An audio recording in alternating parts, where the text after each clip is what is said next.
getting there. Well, you have had Chad. Let's see. Yep, he's used to people being home now. I don't know how things are You going to. have to get used to something. Yep. There we go. All right, I'm going to call the meeting to order. I'll now call this March 4th meeting of the Oak Ridge Town Council to order. A warm welcome to everyone attending here in Town Council chambers and via our YouTube live stream. We're glad you're here tonight. Could the town clerk conduct a quick roll call of attendance of council members and staff for the record? Councilman McClellan. Here. Councilwoman Pittman. Here. Councilman Nodine. Here. Mayor Pro Tem Kinnaman. Here. He's here by Zoom. And Mayor Schneider. Here. Town Manager Bruce. Here. Town Attorney Thomas. Present. Town Planner Taylor, Present. He's here by Zoom as well. It looks like our finance officer is not here yet, but we are expecting him. And I am Town Clerk Sandra Smith. Thank you. We'll move to item A of our agenda, the invocation. And I would like to ask Melania Naustrand of local BSA Troop 219G forward to offer our invocation. Please stand as you're able. Melania, come on up to the microphone. You got it. You can adjust it. And we have the rest of Troop 219G who will be leading us in the pledge right after the invocation. Thank you. As Scout is Reverend. Dear Lord, I pray that you bless us in this meeting and guide us always. Lord, make your face shine on us and be gracious to us. I pray that we feel your presence during this meeting because you are with us wherever we go. I pray that this meeting focuses upon you and your plans for us tonight. Amen. Thank you. Would the Scouts now lead us in the pledge? Please join me in the Pledge of Allegiance. I Pledge allegiance to the flag of the United States of America and to the republic for which it stands, one nation, under God, indivisible, with liberty and justice for all. Scouts, will you please remain up here at the dais, and you can join them if you'd like. We'll just go through a couple other agenda items, and then we'll reach something else that we need you for.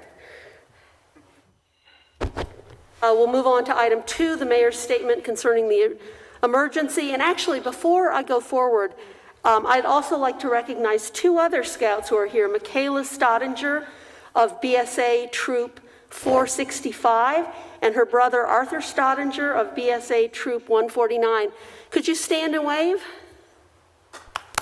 Thank you for being here. So, based on a majority consensus of council members, tonight's meeting is being held in person with remote participation available for those who choose it. Mayor Pro Tem Jim Kinnaman and Town Planner Sean Taylor are attending remotely. The public has been invited to join us in person or by watching our YouTube live stream. Instructions for joining have been publicized on a variety of platforms. Our meeting agenda is available on the back table, and all public meetings for this meeting, as for all meetings, are published on our town website. In this way, Oak Ridge is meeting all statutory requirements while also complying with the governor's current emergency order. For clarity, all votes will be taken by roll call, and I ask that everyone speak directly into their microphones. That will help ensure that those attending remotely and those watching on the live stream can hear you. Council members, please speak up at any time if you can't hear what's being said. We'll stop the meeting and fix the problem before moving forward. I'd also like to ask all in attendance to keep their masks on. We'll now move on to item 3, approval of the agenda. Is there a motion? Yeah, Madam Mayor, I make a motion that we approve the agenda as presented. Second. The motion has been made and seconded. Is there any discussion? Hearing none, we'll move to a roll call vote. Please vote either aye or nay. Councilman McClellan. Aye. Mayor Pro Tem Kinnaman. Aye. Councilman Nodine. Councilwoman Pittman. Aye. And I also vote aye, and the motion carries, and the agenda is approved. Mayor Schneider? Yes. Excuse me, since some members are on Zoom, may I ask you all to identify yourselves? And I got that motion was by Councilman McClellan, and the second one was by Councilwoman Pittman. That is correct. Thank you for that. That we should proceed that way. Thank you. We'll move on to item number 4, approval of the minutes. We have 4 sets of minutes before us, possibly a record. January 21st, February 4th, February 8th, and February 10th meetings are recorded. Is there a motion regarding these minutes? Madam Mayor, I make a motion that we approve the minutes of January 21st special meeting, February 4th regular meeting, February 8th special meeting, and February 10th special meeting. Second. No dying, second. The motion has been made and seconded. Is there any discussion? Hearing none, we'll proceed to a roll call vote. Vote either aye or nay. McClellan. Aye. Kinnaman. Aye. Nodine. Pittman. And I also vote aye. We will now move on to so that motion carries and the minutes are approved. Thank you. We'll now move on to item 5, resolutions, proclamations, and announcements. And we have a really wonderful one tonight. I'll read it, and we are honoring the inaugural class of female Eagle Scouts. Whereas the Scouts BSA, formerly Boy Scouts of America, has been respected as an organization that helps mold young people into responsible, conscientious adults, and whereas the rank of Eagle Scout is considered to be the pinnacle of achievement within the organization, with the first class of Eagles being recognized in 1912, and whereas in order to attain the rank of Eagle Scout, a Scout must be actively involved in the troop's leadership, demonstrate that he or she lives by the principles of trust, loyalty, duty, obedience, helpfulness, and morality, as stated in the Scout Oath and Scout Law, earn at least 21 merit badges, plan, develop, and lead others in completing a service project, and successfully complete a review by an Eagle Scout board, and whereas more than 2.5 million young men have been awarded the rank, and whereas the organization began admitting girls and young women in 2018, and whereas BSA Troop 219G was started in conjunction with Troop 600, which has been well established in the town of Oak Ridge for many years, and whereas the troop has produced 4 candidates in the inaugural class of female Eagle Scouts, the first and only local troop to have done so, and whereas these young women were recently honored by the national organization at the Be the Change event, a celebration of service, leadership, and groundbreaking accomplishments of the first female Eagle Scouts. Now, therefore, by virtue of the authority vested in me as mayor of the town of Oak Ridge, North Carolina, I do hereby deem it an honor and privilege to extend to these young women, as members of the inaugural class of Eagle Scouts, our sincerest congratulations and best wishes for the future. Could the 4 young women, or the 3 who are here, step forward? Let's give them a round of applause.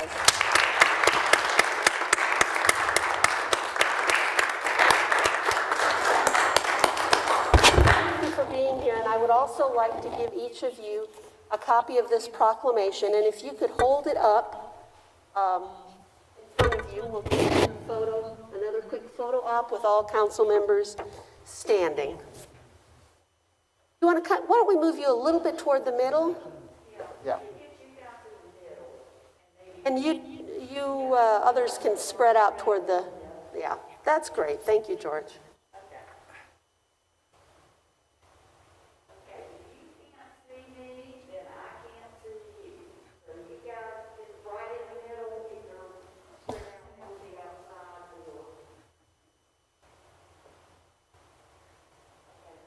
Everybody smile under your mask. What's that?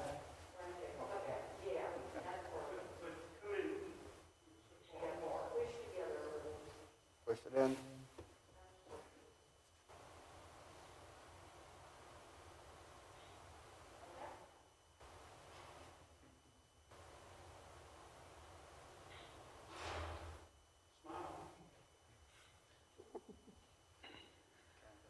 Thank you for honoring us tonight by being here.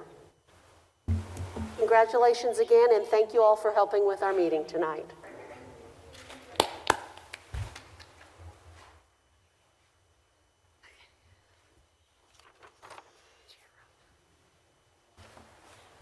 This is a wonderful reminder of how important our local Scout troops are to our community.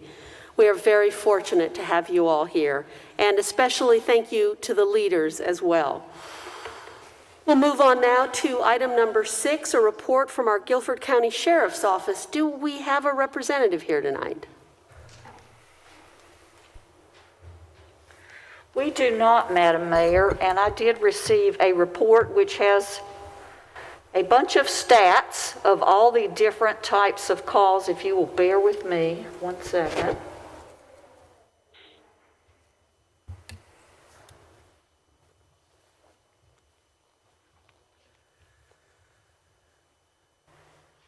In general, there were 85 calls for service in the town of Oak Ridge. 7 were suspicious activity. Let's see. The sheriff. 19 burglar alarms. I have every kind of call that they answer. Let's see. 1 call of larceny. Anyway,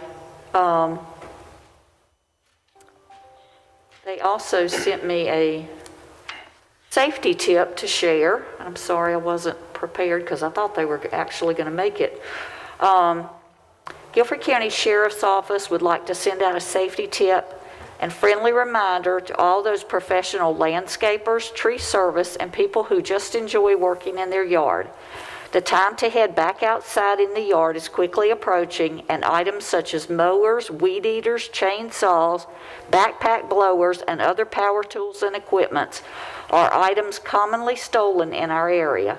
Most of these tools are stolen from unsecure locations, such as the bed of a pickup truck, an open trailer, an unlocked vehicle, or sitting under a carport or in plain sight. One of the easiest and biggest ways to keep your property from being stolen is to lock it up and keep it out of sight. There's a slogan I've seen on signs that say, "Lock it or lose it." That's great advice.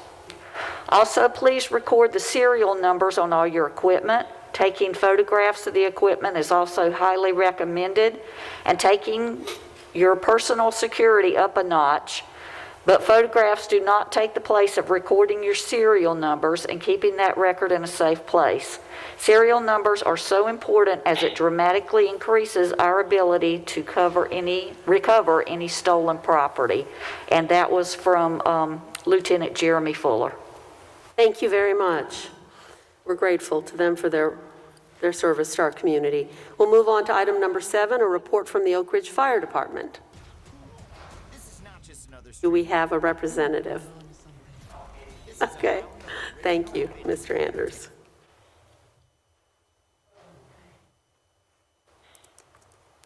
Good evening, Council. I'll pinch hit. We've been rather busy lately. During the month, I don't have any stats, but I can tell you that during the month, we did have 2 structure fires that came from chimney fires. In one case, the chimney had been cleaned and the homeowner left to run a brief errand. We don't really know what happened, but the chimney caught fire and our guys had to pop the door open and go in, and it had flames shooting 15 feet above the cap. So, we like to have a safety message in that everyone, please make sure that you check your chimneys, clean your chimneys. The second one looks like there was a failure at the flue in the side of the wall, and the chimney fire went into the attic. So overall, in that one span, we had 3 chimney fires in basically 5 nights. So it is a very dangerous thing. A lot of folks are still heating with wood or are going back to heating with wood. And if the power was out, as was the case with the last one, that was the primary heat for the house with the furnace off and the heat pumps and everything off. So there again, we need to remind people to please have those chimneys checked, have the stoves also checked, make sure they're cleaned and proofed, make sure that you're burning good wood. We have a lovely bunch of pine in North Carolina, but pine wood is one of the worst things that you can actually burn because of the rosin, and it'll accumulate and make the creosote inside the chimney flues. So that's our safety point for the month. We hope everyone will be safe. The other safety point we'd like to make, during the storm, we had crews out cutting trees during the ice storm for extended amounts of time. We did find where some folks, meaning well, and I understand if it's across your road and you want to get it out of your subdivision, but please don't cut anything that's got any kind of a wire on it. You can't at first glance tell whether it's a power line, whether it's a Duke, with Duke, whether it's a cable line, whether it's a telephone line. Always err on the side of caution. Anytime there's wires on the ground with trees involved, we don't cut them. We have to get Duke or Asplin out there, because while you may not have power and you may not see anything, your neighbor's generator may not have the backflow switch on it, and it may actually be energized by a generator as opposed to 24 or 4,400 volts on the main lines. So those can kill you. I have witnessed it turn mud into glass before in Oak Ridge when a line got energized. But during the storm, we did primarily run tree calls. We had those structure fires, but the station stayed open. We had our generators and everything going, and we were up and operating. And everyone was very good with working with us on traffic and everything like that. So kudos to the town for everyone being safe with the power off and the lights out and all the stop signals and everything gone. We really had people acted really responsible, and it did fine. That's it. Thank y'all. Thank you, and thank you for all the help of the fire department during the storms. We'll move on to item number 8, the town manager's report, and I'll turn it over to Town Manager Bill Bruce. Thank you, Madam Mayor. Just 2 items for council this evening. The first is consideration and requested approval of appointment of Barbara Engel and Courtney Harton as full members of the Historic Preservation Commission. Thank you. Council, we've agreed by majority consensus in advance of this meeting to consider these reappointments tonight. I'll now invite a motion regarding them, either together or singly. Madam Mayor, I make a motion to approve the appointments of Barbara Engel and Courtney Harton as full members of the Historic Preservation Commission. Thank you. Pittman, second. The motion has been made and seconded. Thank you. Is there any discussion? Hearing none, we'll proceed to a roll call vote on the motion. You can vote aye or nay. McClellan. Aye. Kitteman. Aye. Nodine. Pittman. Aye. And I also vote aye. Thank you. The motion carries. And congratulations to Barb and Courtney on their appointment. I think I called it a reappointment. It's an appointment as a full member of the HPC. Thank you. We're grateful for their service to Oak Ridge. Back to you. Second item is consideration of approval of the deer urban archery season for 2022. I know this seems a little early, but the wildlife management policy at the North Carolina Wildlife Resources Commission is to list participating municipalities in their regulations digest, which is published the year before the hunting season goes into effect. So this would be approval of urban archery season for January and February of 2022. And those dates specifically January 15th to February 20th. Thank you. Council, is there a motion on this matter? Jim Kinnaman, I make a motion we approve the archery season. Is there a second? Second. No doubt, second. Doug Nodine seconds. Thank you. Is there any discussion? Hearing none, we'll proceed to a roll call vote. McClellan? Aye. Kinnaman? Aye. Nodine? Pittman? Aye. And I also vote aye, and the motion is approved. Thank you. And there's no other business? All this evening. Okay. Thank you. We'll move on to item 9, new business. First, the consideration of Resolution R 2021-02 to hold a public hearing to remove streets in the Mountain View subdivision from state dedication. I'll invite our town planner, Sean Taylor, to present this item. Okay, Madam Mayor, the residents, Speak up. You lost him. Sean, hold on for a moment. We've lost you. Madam Mayor, There you are. Thank you. Go ahead. the residents of Mountain View subdivision request the removal of public dedication of Hidden View Drive. If approved, Hidden View Drive will be replatted as a private street.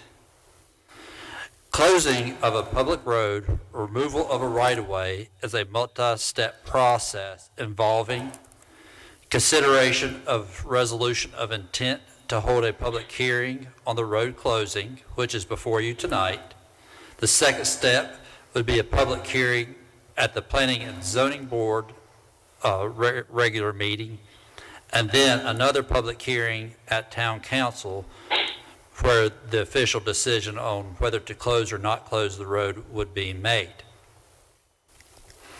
The residents have submitted a petition of all the adjoining landowners to Hidden View Drive. And as the first step of their application, they have also submitted a letter from DOT stating that currently that Hidden View Drive is not a state-maintained road. And I also ask that you accept the rest of my report as submitted. Thank you, Mr. Taylor. Next, I'll invite council to ask questions about this item since it's a bit out of the ordinary for us. I want to make sure we all have a full understanding of what we're considering. I'll ask you to reserve your comments until after a motion has been made. But we'll start with questions. Councilman McClellan. Yes, a couple questions. One, if this road were closed down, isn't this like creating one long cul-de-sac that exceeds our ordinances of permit? Who wants to answer that? John? Technically, yes. Okay, well, I don't care about technicality. Is it or is it not in violation of the ordinance? Okay, let's be courteous. Yes. Okay. And I guess my second question is, if this road were indeed to be closed down, would this not restrict access to the Beeson property? Yes. I mean, in other words, almost making it could potentially impact the actual value of that land. Am I correct? I could not make that type of determination. Or developmental opportunities, I guess. Yes, it could possibly limit development opportunities for that property, yes. For that owner, okay. Any further questions? If not, we'll move on to Mayor Pro Tem Kinnaman. Yes, Mr. Taylor, if we did close this off, which would create some access issues for the Beeson property is large enough, though, that they might be able to put about 50 homes in there. I forget how large that property is. It's 98 acres. Okay. My concern is that looking at the access, that if he did develop that from other angles, it would be difficult to put two entrances on that property without this entrance. Yes, that's a possibility. Okay. That's all I got right now. Thank you. Councilman Nodine. Yeah, I just want to clarify, this resolution is just to hold a public hearing. It's not approval of the closing of the road. Is that right? That is correct. That's it. Thank you. Councilwoman Pittman. My first question is, I guess, it's not really hypothetical, but if this were presented as a new road on a site plan, would it be allowed as a private street that long? Under our current ordinances and connector street plan, if it were new? If the plan came before planning and zoning, or us? I would answer that it would probably require a waiver to be approved in that form. Okay. Councilman Nodine's question, the actual resolution says that is the intent of this council to close the said street, and that's just technical language? We really aren't saying that? We're just saying that we're willing to have a public hearing? In my opinion, it's not well phrased. Can you hear repeat me? that? I said, in my opinion, that resolution is not well phrased. Who phrased it? Not me. But staff developed that, and, I saw it as part of the packet, and I'm just being honest with you. That's not how I would have written it. To Councilman Pittman, can I comment further? Absolutely. Following up on what Councilman Nodine was saying, that is correct, that we're straitjacketed by the statute that calls this a notice of intent to close. And what Councilman Nodine said is correct. It is an inartfully done statute to that degree. It also tends to deal with situations of unused or unopened road right-of-ways that are now a defect on a cloud on a title or otherwise impediments to use, and come to the local jurisdiction to close them of record so that encumbrance is lifted. Because what this affects is the chain of title. It affects the title of the land. Because when you close a road, the land that's previously been opened or dedicated to the public reverts to the adjoining landowners evenly.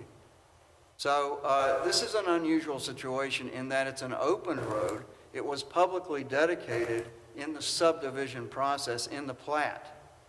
And it has remained a public road, albeit apparently one that's not built to current standards. And that's part of the issue, I think, with the state of North Carolina. But nonetheless, it's an open public road, part of the system that is here in Oak Ridge. And so you have to entertain this as whether you like the idea or not. And I've had the conversation with Mayor Schneider, Mayor, if I can go ahead and say, and with the town manager, you do not have to schedule this for a hearing, for a public hearing. You can. And then, as Councilman Nodine said, you make a decision, final decision after that hearing. But if the idea is not deemed a good one, you don't have to proceed. There's no right to that on the part of the affected owners. You also have the option of referring it before any such hearing to planning board for their opinion before you make the decision if you think it's a good idea and should be heard. Again, the idea under the statute is an idea to close has been brought before the board. The consensus of the board is it's probably a good idea.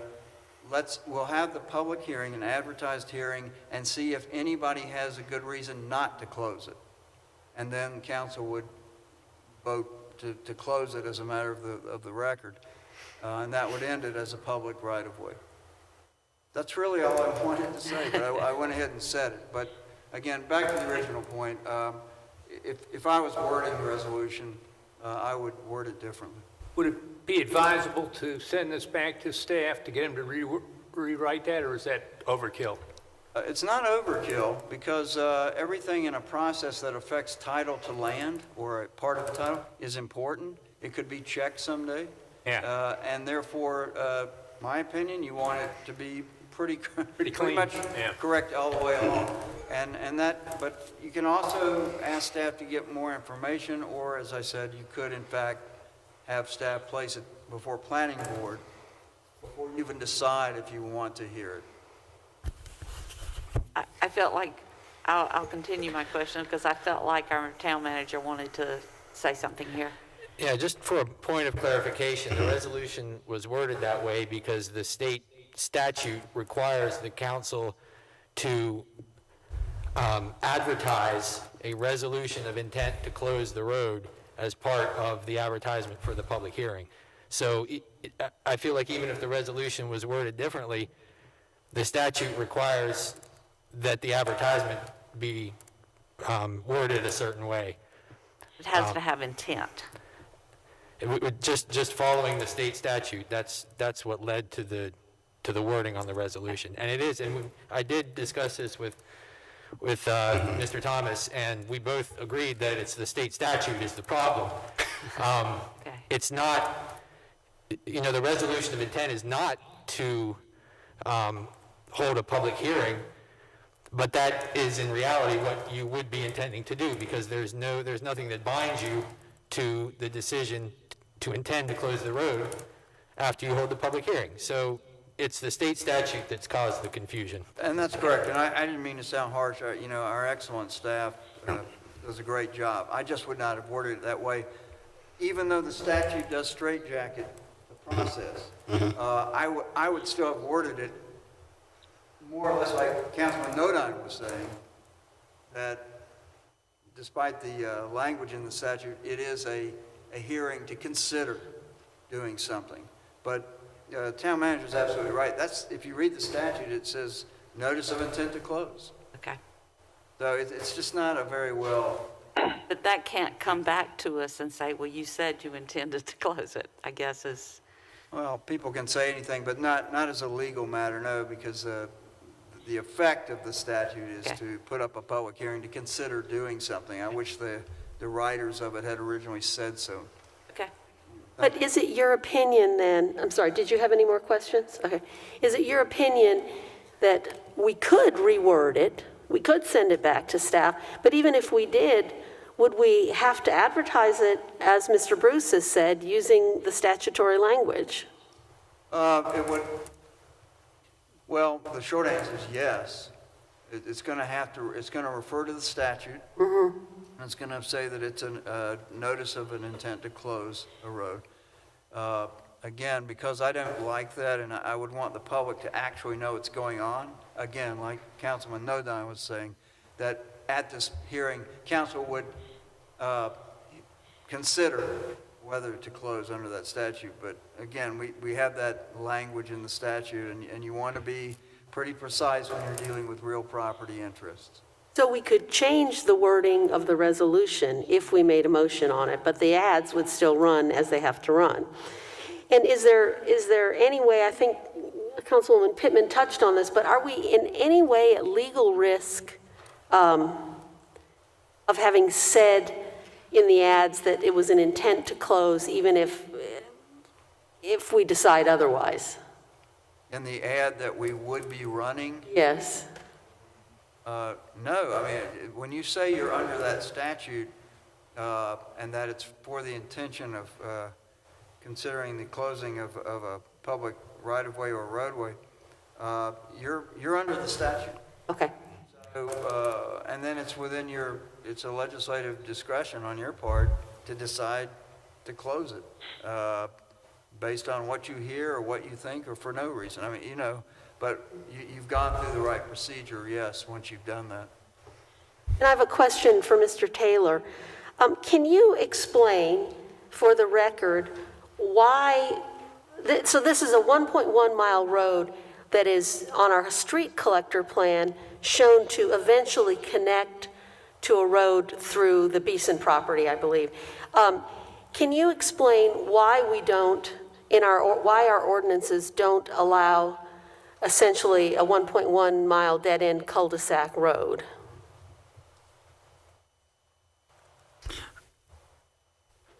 Our ordinances, I mean, the road was originally approved as a stub road, which was legal to do at that time, because it would eventually connect into that next door property. But why would a road like that, if this turned private, I guess I'm trying to get at the public safety issues that I think are at the heart of why you typically don't approve a 1.1 dead-end street that doesn't stub and has no connectors. No, what we don't approve is this road was in a cul-de-sac on this. But technically, if this road is closed, that's what it would be creating, would be a even though it's not cul-de-sac, it would technically create a cul-de-sac road because it'd be ending at the current stub. So does that create any potential safety and emergency access problems? Yes, and those are the same that even exist now from my conversations with some people that have knowledge of road safety. Thank you. Council, are there any further questions? Well, just to clarify, Sean, I believe it's also because the fire department, our ordinance says our basically dead-end roads can't be longer than, I forget how long. I don't know about that. Those are roads, that's referring back to roads that end in a cul-de-sac.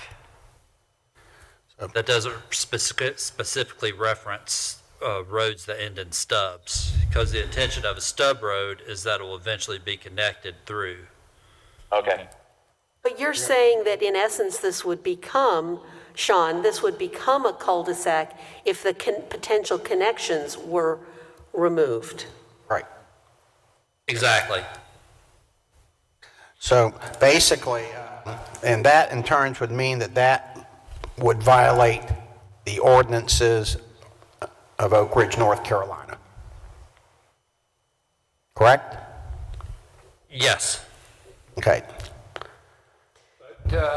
Since it's on our third plan as a through road, that we'd never put a cul-de-sac at the end of it, would we? We'd never approve a cul-de-sac at the end of it. That's, If we always show it on our plan as a through road, it's a connector road too. or connector, whatever, but it goes through to another Yeah, road, so it's, and that was the intent. right.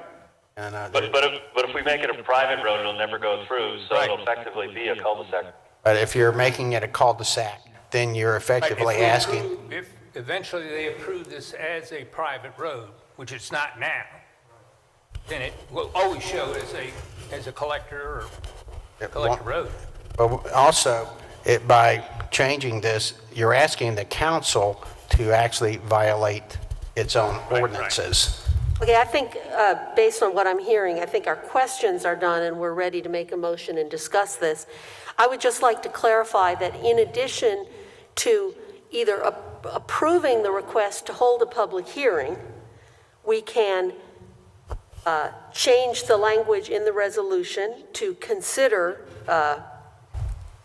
it is the intent of this council to consider closing the said street. Madam Mayor. Hold on one second, please. We can approve it as is, we can approve it with a change, we can deny it, and we can also table it for further consideration or review by our Planning and Zoning Board.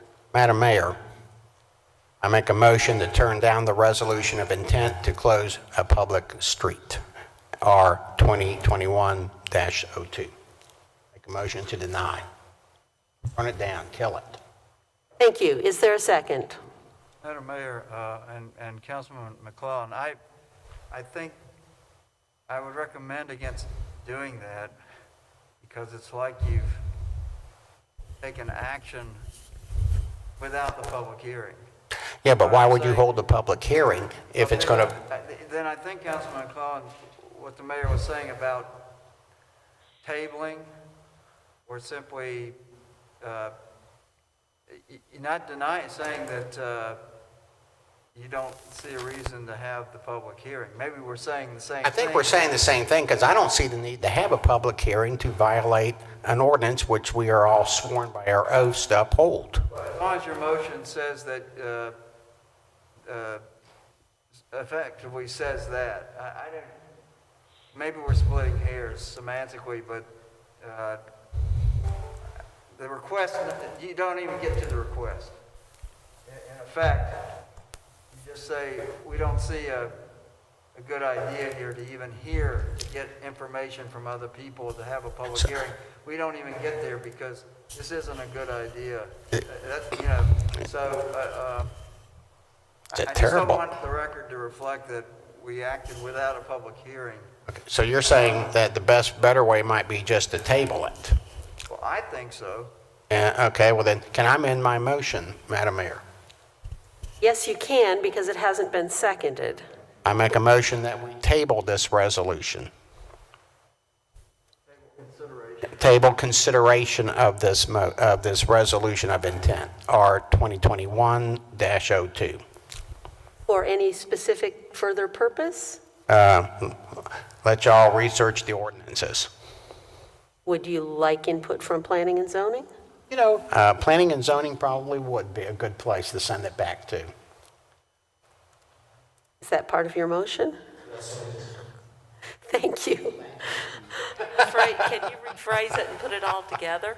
Yes, that's a good idea. Could you put it all together? That would help our town clerk. Okay, make a motion that we table the consideration of resolution of intent, R 2021-02, and that it be sent back, to planning and zoning for consideration. Does that sound more? Is there a second? I'll second. Nodine, thank you, Mr. Nodine. May I suggest an amendment? Since we are sending the P and Z, I don't believe we're technically tabling it then. I believe we're directing P and Z to examine it. And then when they're done with it, they would either pass it back to us or we would take it.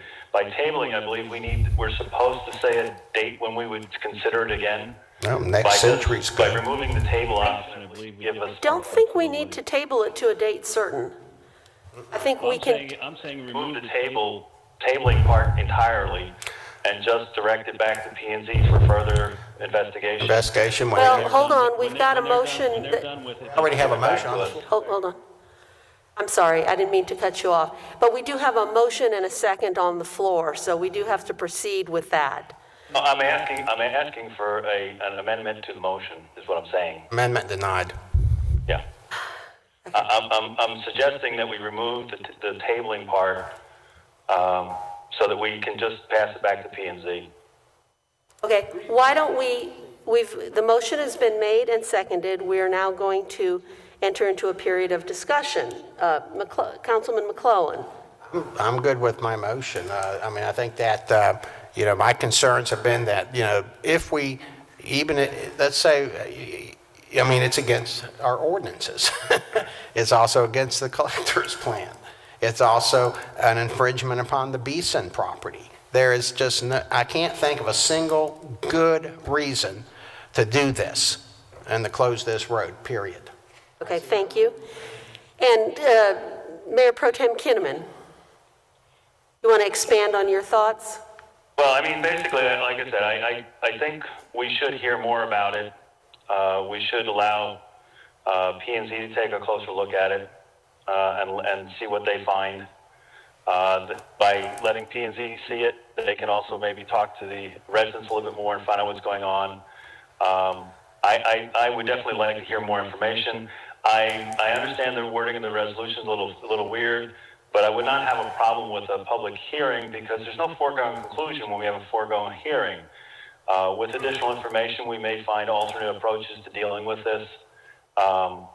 So I don't have a problem with the open public hearing, but I think it is appropriate to send it to P and Z for further investigation. Well, that's exactly what. Okay, hold on. Councilman McClellan, hold on. There'll be additional time to speak later. Thank you. Councilman Nodine. I'm just unclear what Jim's amendment is. It's not an amendment, it's, Jim, would you like to clarify that? Well, all I was asking for is that I believe by including the reference to tabling it, we restrict the amount of time that P and Z would have. Because as part of tabling, we're supposed to say date certain, which means that part of the motion should have a date when we would hear it back from P and Z. The attorney is agreeing with my interpretation, and I'm the presiding officer. We do not need to set a date certain. I welcome your comments on it. That's Right, continuing but an item. Continuing would require a date certain, thank you, but tabling does not. Okay, that's fine. I'm fine. I'm I second the motion. Yeah, okay. What we got. Councilwoman Pittman. I like the idea of sending it to planning and zoning for them to investigate it and get into it deeply, and make a recommendation. And I'm also willing to hold a public hearing if it is a valid request. I'm not sure I guess I have some serious reservations about the validity of the request, some of it based on Councilman McClellan's comments and some of the discussions that I've had. But I do think we need to evaluate it. We need to consider all parts of it and points for it. But I will need to hear some convincing arguments to make it valid, to give good reasons why we would go against our ordinances, because my feeling is it does not meet the ordinances. So, yes, Thank you. I think going to planning and zoning is a good next step. Thank you. And I'm concerned about these same issues, but I also, one of the other things that concerns me about this is that this process of requesting this road closure to go from public to private has been going on for so many years that I feel as if it's gotten mired in the process, and I don't think we've given probably as many reminders as perhaps we might have. I know staff has told the residents of this neighborhood that this is not a slam dunk. I'm positive of that. But I'm not sure that they're fully aware of the ordinances and the street collector plan and the ways in which this appears to us to possibly violate those. So again, like you, I'd be looking for compelling reasons to disregard our street collector plan. Sometimes there are mitigating circumstances. And for our ordinances, a 1 mile cul-de-sac street concerns me. I'll also be looking for evidence that the applicant has worked with owners of all adjacent properties, including the most significant one, which is the Beeson property, to find out if this negatively affects them. From our brief conversations here, it appears that it might. In short, I don't want to trample on either our own ordinances or on any individual landowner's rights in order to serve the desires and requests of another group of landowners. That doesn't make it a compelling case for the town. Yeah. So if there's no further comment, we'll move to a roll call vote on the motion, which is to table it and refer it to planning and zoning. McClellan. Aye. Kinnaman. Aye. Nodine. Pittman. Aye. And I also vote aye, and that motion carries.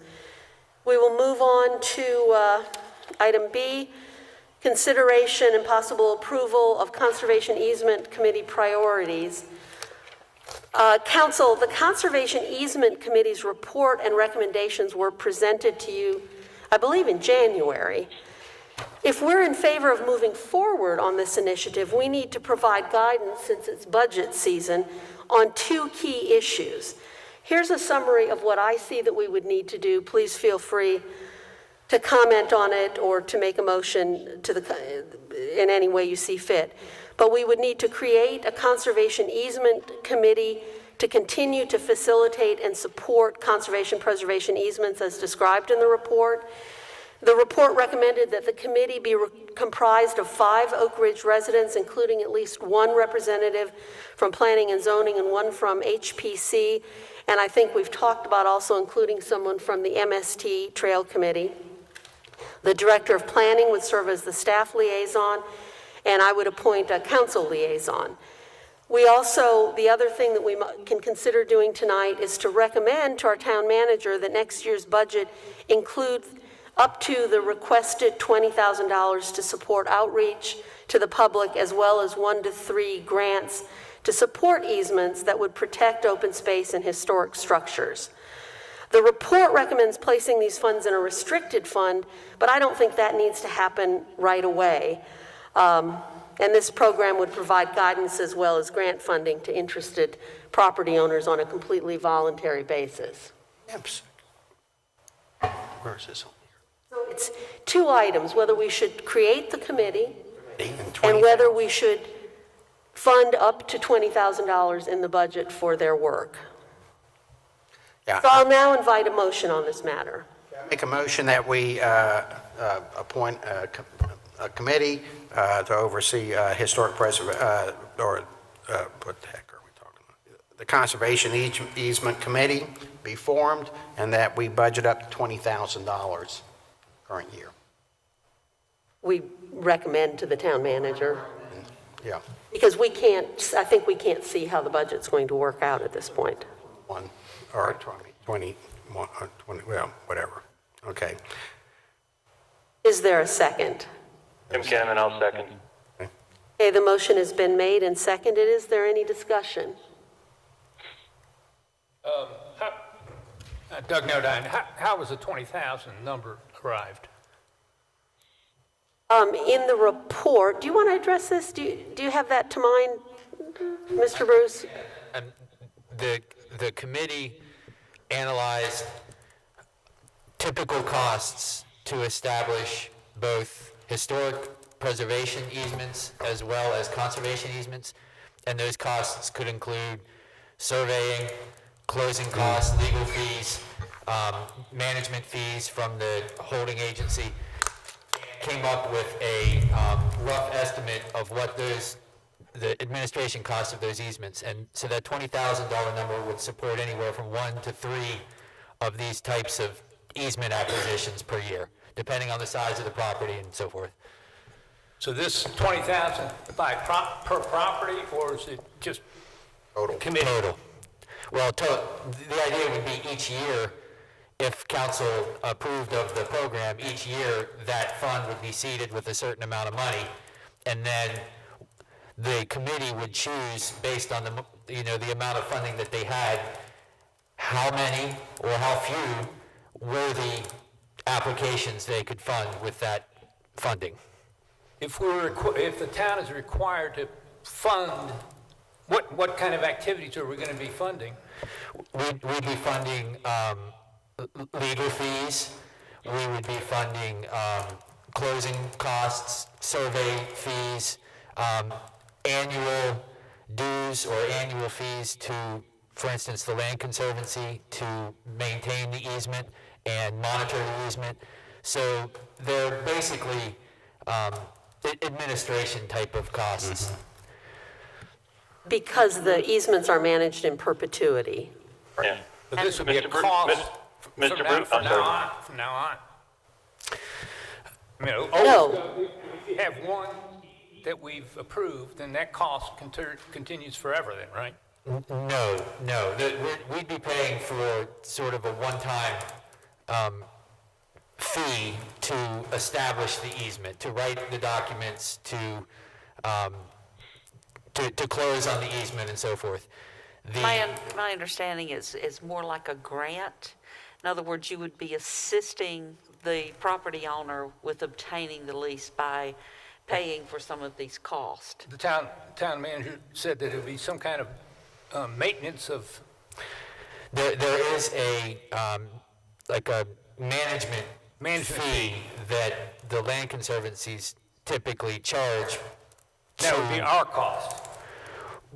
This program would propose to cover those costs for So that cost would property be owners. forever.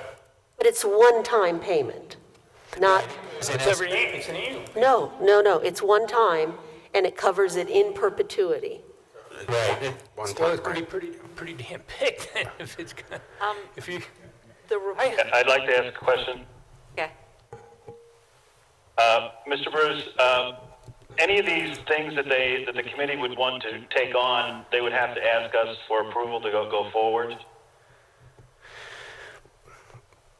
Well, I think the council could decide what sort of authority the committee and/or staff would have. And if you would like to have the final approval of the easement grants, then certainly that's at council's discretion to do so.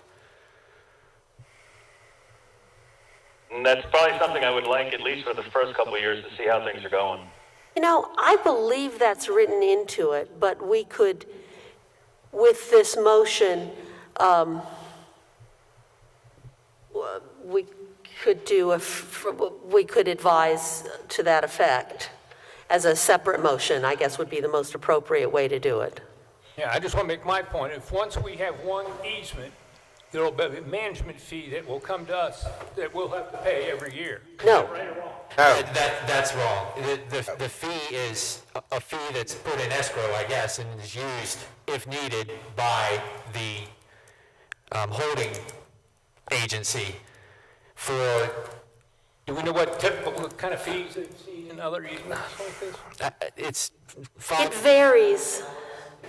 For historic properties, it's much lower for unknown reasons, because it's through a different agency, the Preservation North Carolina.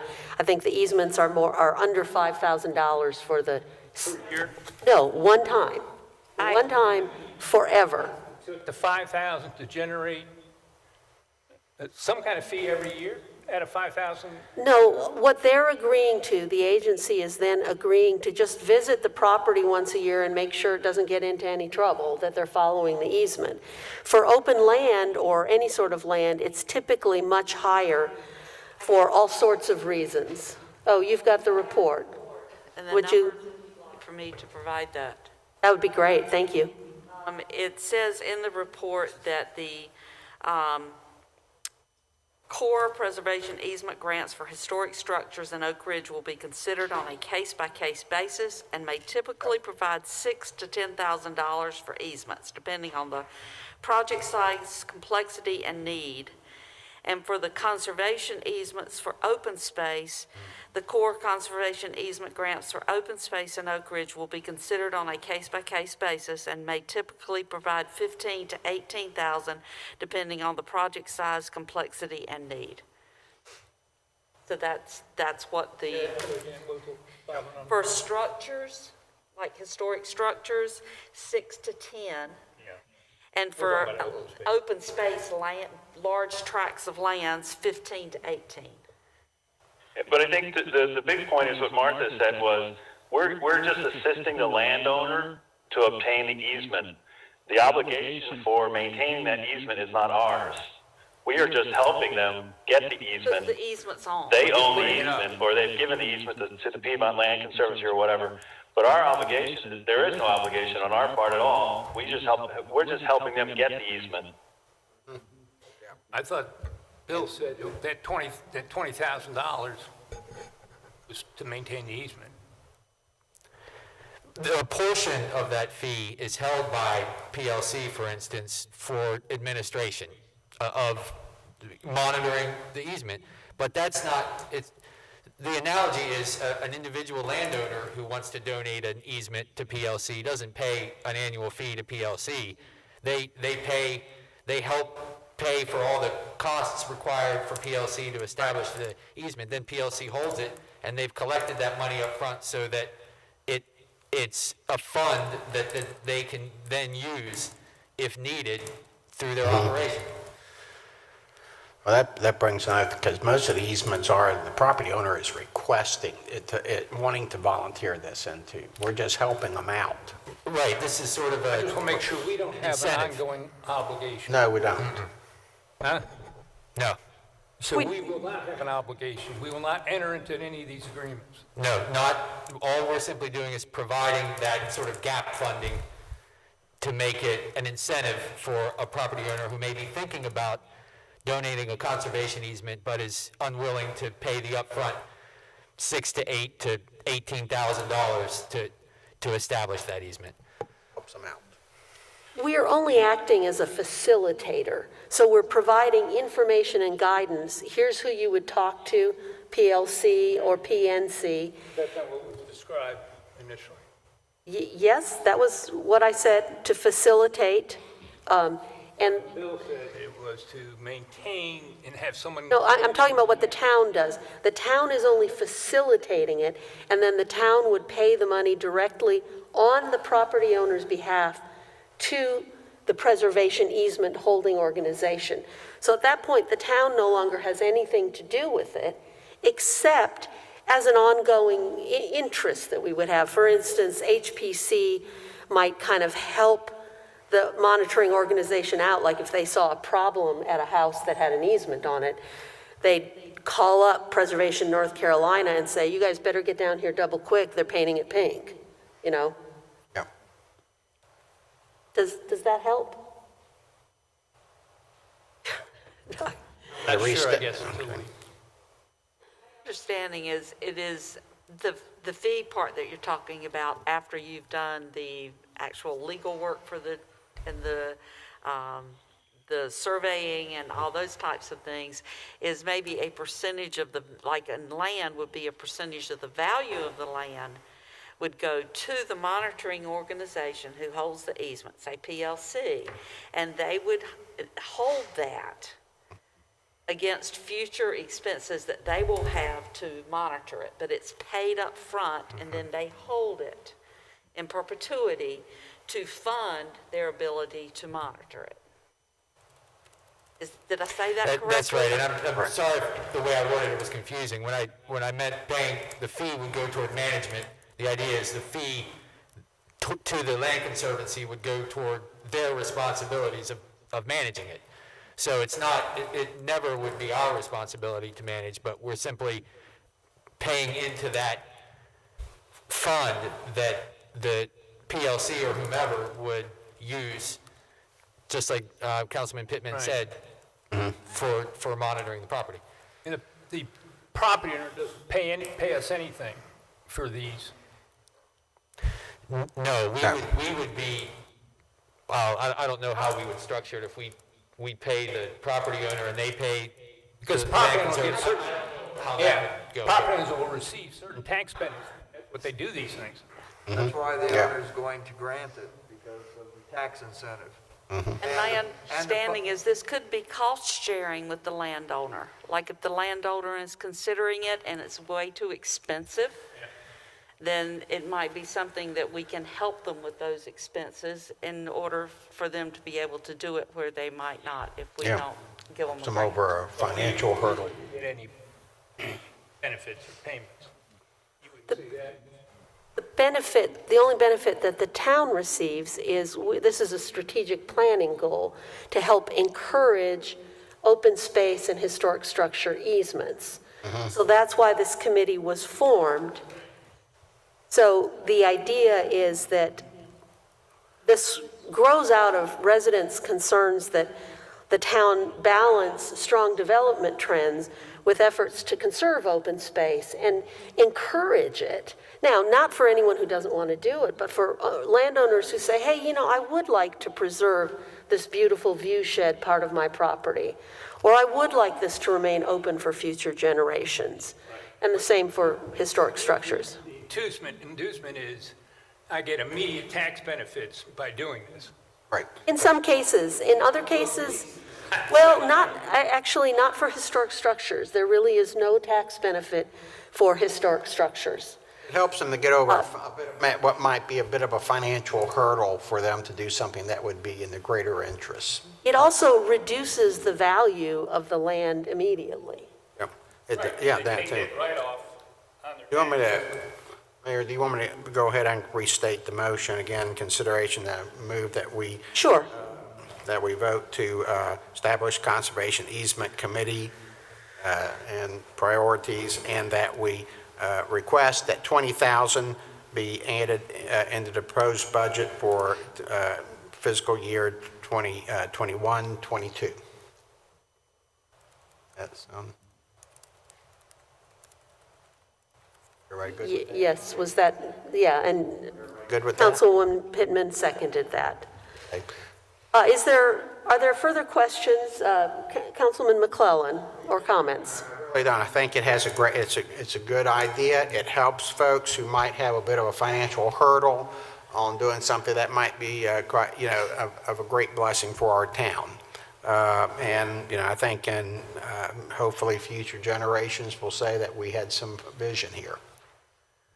Thank you. Mayor Pro Tem Kinnaman. I think it's, understanding that basically we're just going to be assisting them. We have no long-term obligation under this thing, so there's no thing. Like I said, I think Councilwoman Pittman said it best. It's in effect a grant. We're basically going to assist them, so there's no long-term things. It is something that people need to understand that, yes, the land value will go down because it's no longer going to be available for development. Whether or not that land value changes to the point that property taxes go down, I'm not too worried about that. We're doing fine in that area. So I think this is a good plan. Thank you. Councilman Nodine. Yeah, I think, it's a little, I don't think we quite all understand the ins and outs of this thing. But I'll vote for it because I think it is overall a good idea. Councilwoman Pittman. Yeah, I'm excited about it because I think it gives us a powerful tool that we can use to proactively work to protect and preserve our historic structures and our open land. So often when we're faced with the development, we are acting almost defensively, or we're reacting to to something that someone else has decided. And I think this is a good one that we can actually take a proactive role to educate people and to encourage the preservation. So I think it's good work. I think it'll benefit Oak Ridge, as Councilman McClellan said, Oak Ridge residents for generations. Thank you. And I think part of our problem here tonight, maybe we should have sent out a fresh copy of the report because there's been a gap between the discussions. We did discuss a lot of these ins and outs, and I think it's covered pretty fully in the report. I do think that the committee should, it will maintain a close relationship with staff and with council so that nothing will go forward, especially, as you point out, Mayor Pro Tem Kinnaman, in these early days when we're figuring out how to do this. And I remember that the report does say every year to assess how well things have gone and make plans for the future accordingly. And since the request actually was for a restricted fund, I think that does imply council oversight. So I think that's a no-brainer. But again, I do think that this is something that residents have asked for, have asked us to be proactive about. It's a slow process, and that's why I think it's a priority to get started now so that we can move toward having some successes on this. So if there's no further discussion, we'll move to a roll call vote. McClellan. Aye. Kinnaman. Aye. Nodine. Aye. Pittman. And I also vote aye, and the motion carries. Thank you very much. We'll now move to item C, consideration and possible approval of voluntary annexation policy, and I'll turn this over to our town manager. Thank you. One of the goals of the Town of Oak Ridge strategic plan is to establish a policy of responsible future growth, and more specifically, to establish a strategic voluntary annexation policy. To that end, in your packets, there's a memo and a map that shows the limits of the area that's eligible for voluntary annexation into the Town of Oak Ridge. I will add that the ETJ that's also shown on that map also has been and continues to be eligible for annexation as well. The limits are bound by state statute to be no further than the midpoint between Oak Ridge's primary corporate limits and the primary corporate limits of our neighboring towns. So the voluntary annexation boundary follows that midpoint between Kernersville and Oak Ridge, Greensboro and Oak Ridge, and Summerfield and Oak Ridge. While the area within the town's ETJ has been eligible for voluntary annexation for several years by special legislation, the area south and east of Oak Ridge has only become eligible since the expiration of the town's 20-year moratorium on annexations, which was stipulated in our charter and expired in 2018. Staff's requesting direction from council on whether to publicize and accept a period of acceptance of voluntary annexation applications for eligible areas.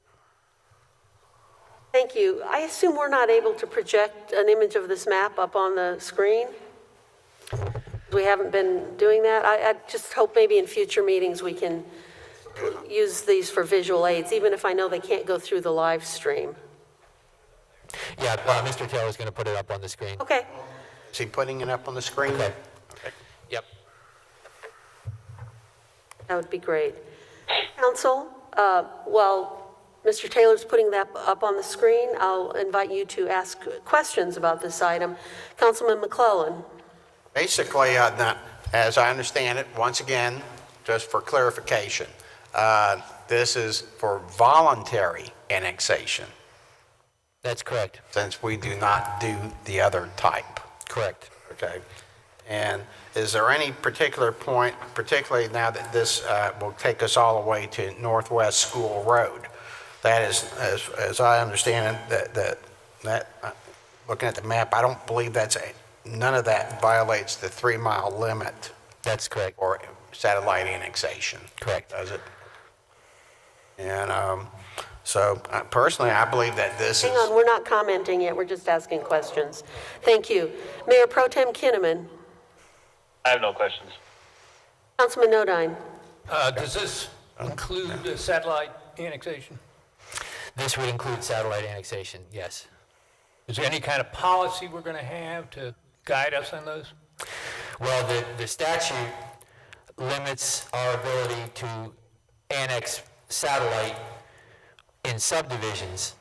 They would be limited to only those subdivisions in which every property owner within the subdivision has requested the annexation. So we can't take subdivisions piecemeal. We can take properties that have not been subdivided as individual satellite annexations if they're within that hatched area on the map. Within the what? I'm sorry? In the area noted on the map as eligible. So we can take lot by lot, or As long as it's not in a subdivision. Thank you. Councilwoman Pittman. To the issue of satellites, and you and I, Mr. Bruce, you and I had the conversation about the satellites, and the 10% of the corporate limits of the town can be satellite. Correct. And right now, you said that about 3%, or 275 acres, is currently satellite corporate, and most of that is out there in that ETJ. Correct. And pieces. And that leaves us about 700 acres that could be annexed. And I wanted to take that one step further and ask you that as parcels that are contiguous to a satellite piece beside it, but still not contiguous to our primary, that increases or that bumps us up in the 10%. That's going to add to, right? That's correct. Going to take us closer to that 10% limit. Yes. If we annex a parcel that is contiguous to our primary corporate limits, that increases our overall town size and actually incrementally increases how many acres we can have in the 10%. That would be correct. Okay. I wanted to make sure that I understood how that would work. And this may be getting the cart before the horse, but I understand that we do have at least one interested party. And so can you give us like an example timeline for implementing this in terms of when you advertise it, how long, when you would accept applications and those kinds of things? The last time we accepted a period of voluntary annexations, we advertised for several months, I believe, and sent direct mailings to those property owners who would be eligible. We're starting a little later in the year than we did last time, and in order to make the annexations effective for the next fiscal year, we would have to have those annexations completed by June 30th. So I would suspect council would take action at your June council meetings to accept those annexations. So if we advertised and got the word out tomorrow, for instance, that gives us, roughly almost 3 months to accept applications, to bring them to your consideration in June. Would you put a deadline on when applications would be accepted so that you would have time to consider them before the meeting, so, you know, a period? Yes, I would, probably a month before. And there's nothing in our ordinances this time to say how often we do that. It's just when we choose. So because we're constricted a little bit in time here, if we chose, we could turn around and open it up again 6 months from now for the next period, or 10 months from now, or Sure. whatever. Councilwoman Pittman, we've done about, 4 rounds? 3 or 4 of voluntary annexation. And it's been done as the town manager described it. And typically, was it January 1st in the past, up until about into or through April? It was a period of time at the first part of the year that we invited voluntary annexation petitions. Then we cut it off. That way we can look at each petition. The clerk has to verify them. I have to look at the titles and make sure the ownership is represented in the petition fully, and then draw an annexation ordinance which has to be meets and bounds. And we use the tax maps for that in combination with the legal descriptions in the deeds. Okay. And you're kind of combining those to create a perimeter around each area.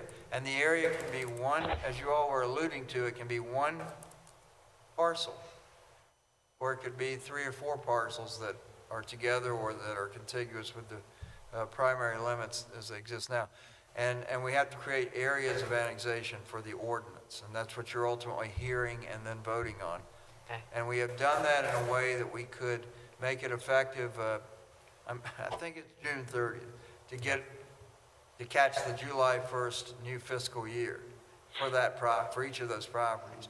Now, that's not crucial, but it's good planning for the town. And what that did was organize these things into almost classes of voluntary petitioners. And rather than have staff fielding these all year, Sure. we just did it. And we haven't done it every year. When council and staff said, let's throw it open, let's invite people in. So a petition could come in anytime without council doing this. But that was a way of organizing it for the sake of the town and the public. But you're all right, if one came in after this group, you would decide how you want to consider it. And last point is that it's voluntary. It's always up to the council whether to consider it or vote on it or when. Okay. Voluntary on both sides. Thank you. Any further questions? Okay. I'm sorry. Well, hold your question just 1 second, since I haven't had an opportunity yet. And could we also open it in the ETJ at the same time? Oh, yeah, of course. And could we also, say we opened it with a May deadline, as you just discussed, could we also say, maybe have an immediately subsequent period to capitalize on the advertising and outreach that we would be doing, and say, you can get it in by May 1st, and then you would potentially be accepted into our property tax rolls for 2022. And if you came in before, say, August 1st, you could be considered for voluntary annexation for calendar year 23. Of course, yes. Okay, Councilman Kinnaman.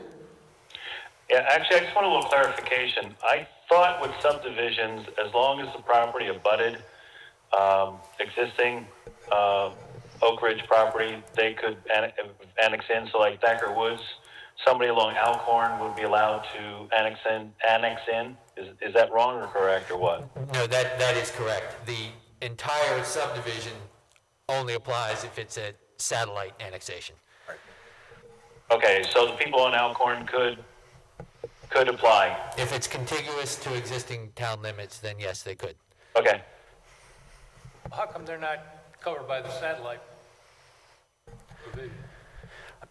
If that Thatcher Woods subdivision actually borders the town of Oak Ridge corporate boundary, so there are several lots in that subdivision, presumably, that would actually share a boundary with the town of Oak Ridge. So when they come in, it's a contiguous annexation and not a satellite. Yeah, those properties on the edge of the subdivision that are touching the current boundary of the town, they would be contiguous. But the rest of the subdivision wouldn't. But it wouldn't be a satellite annexation then, it would be a traditional. They could come in as a satellite. They all agreed. Right, if they made all the other. They all agree, yes.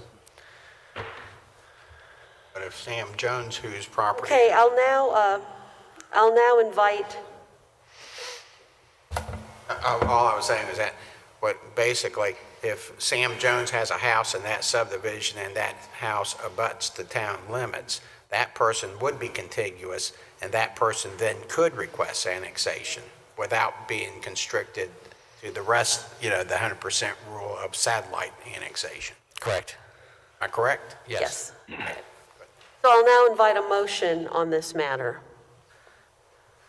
Make a motion, Madam Mayor, that we adopt the voluntary annexation policy as presented to us by staff.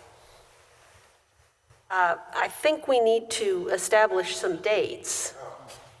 Do we need to do I was going to say, do we need to not only accept the policy, but to set the dates and also include the eligible areas for voluntary annexation, both in our ETJ and in the voluntary annexation area that's not a part of do we need to include think- the map by reference?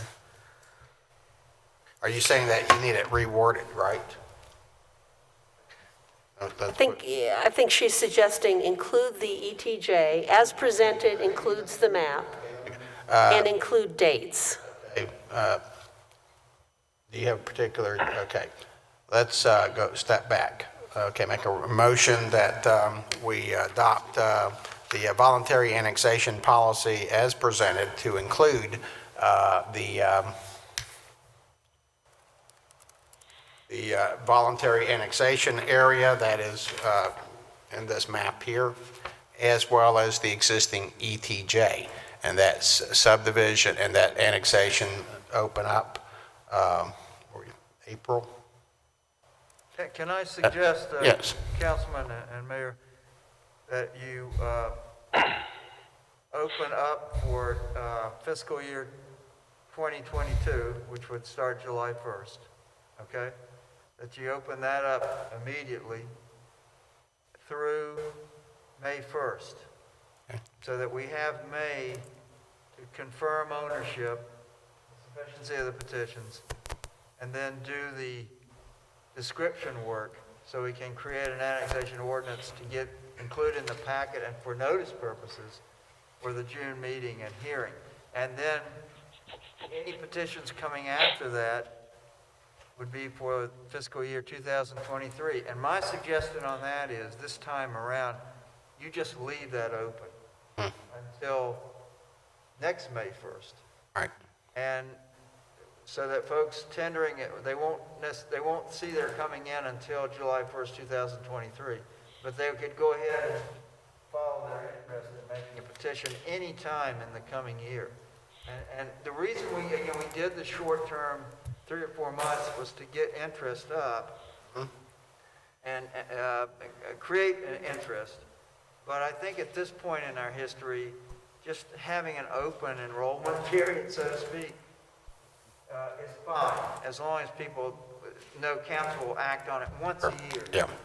Mm-hmm. So I think there is interest, as Mayor Schneider was saying right now, for some properties to come in. So okay. they will go ahead and petition.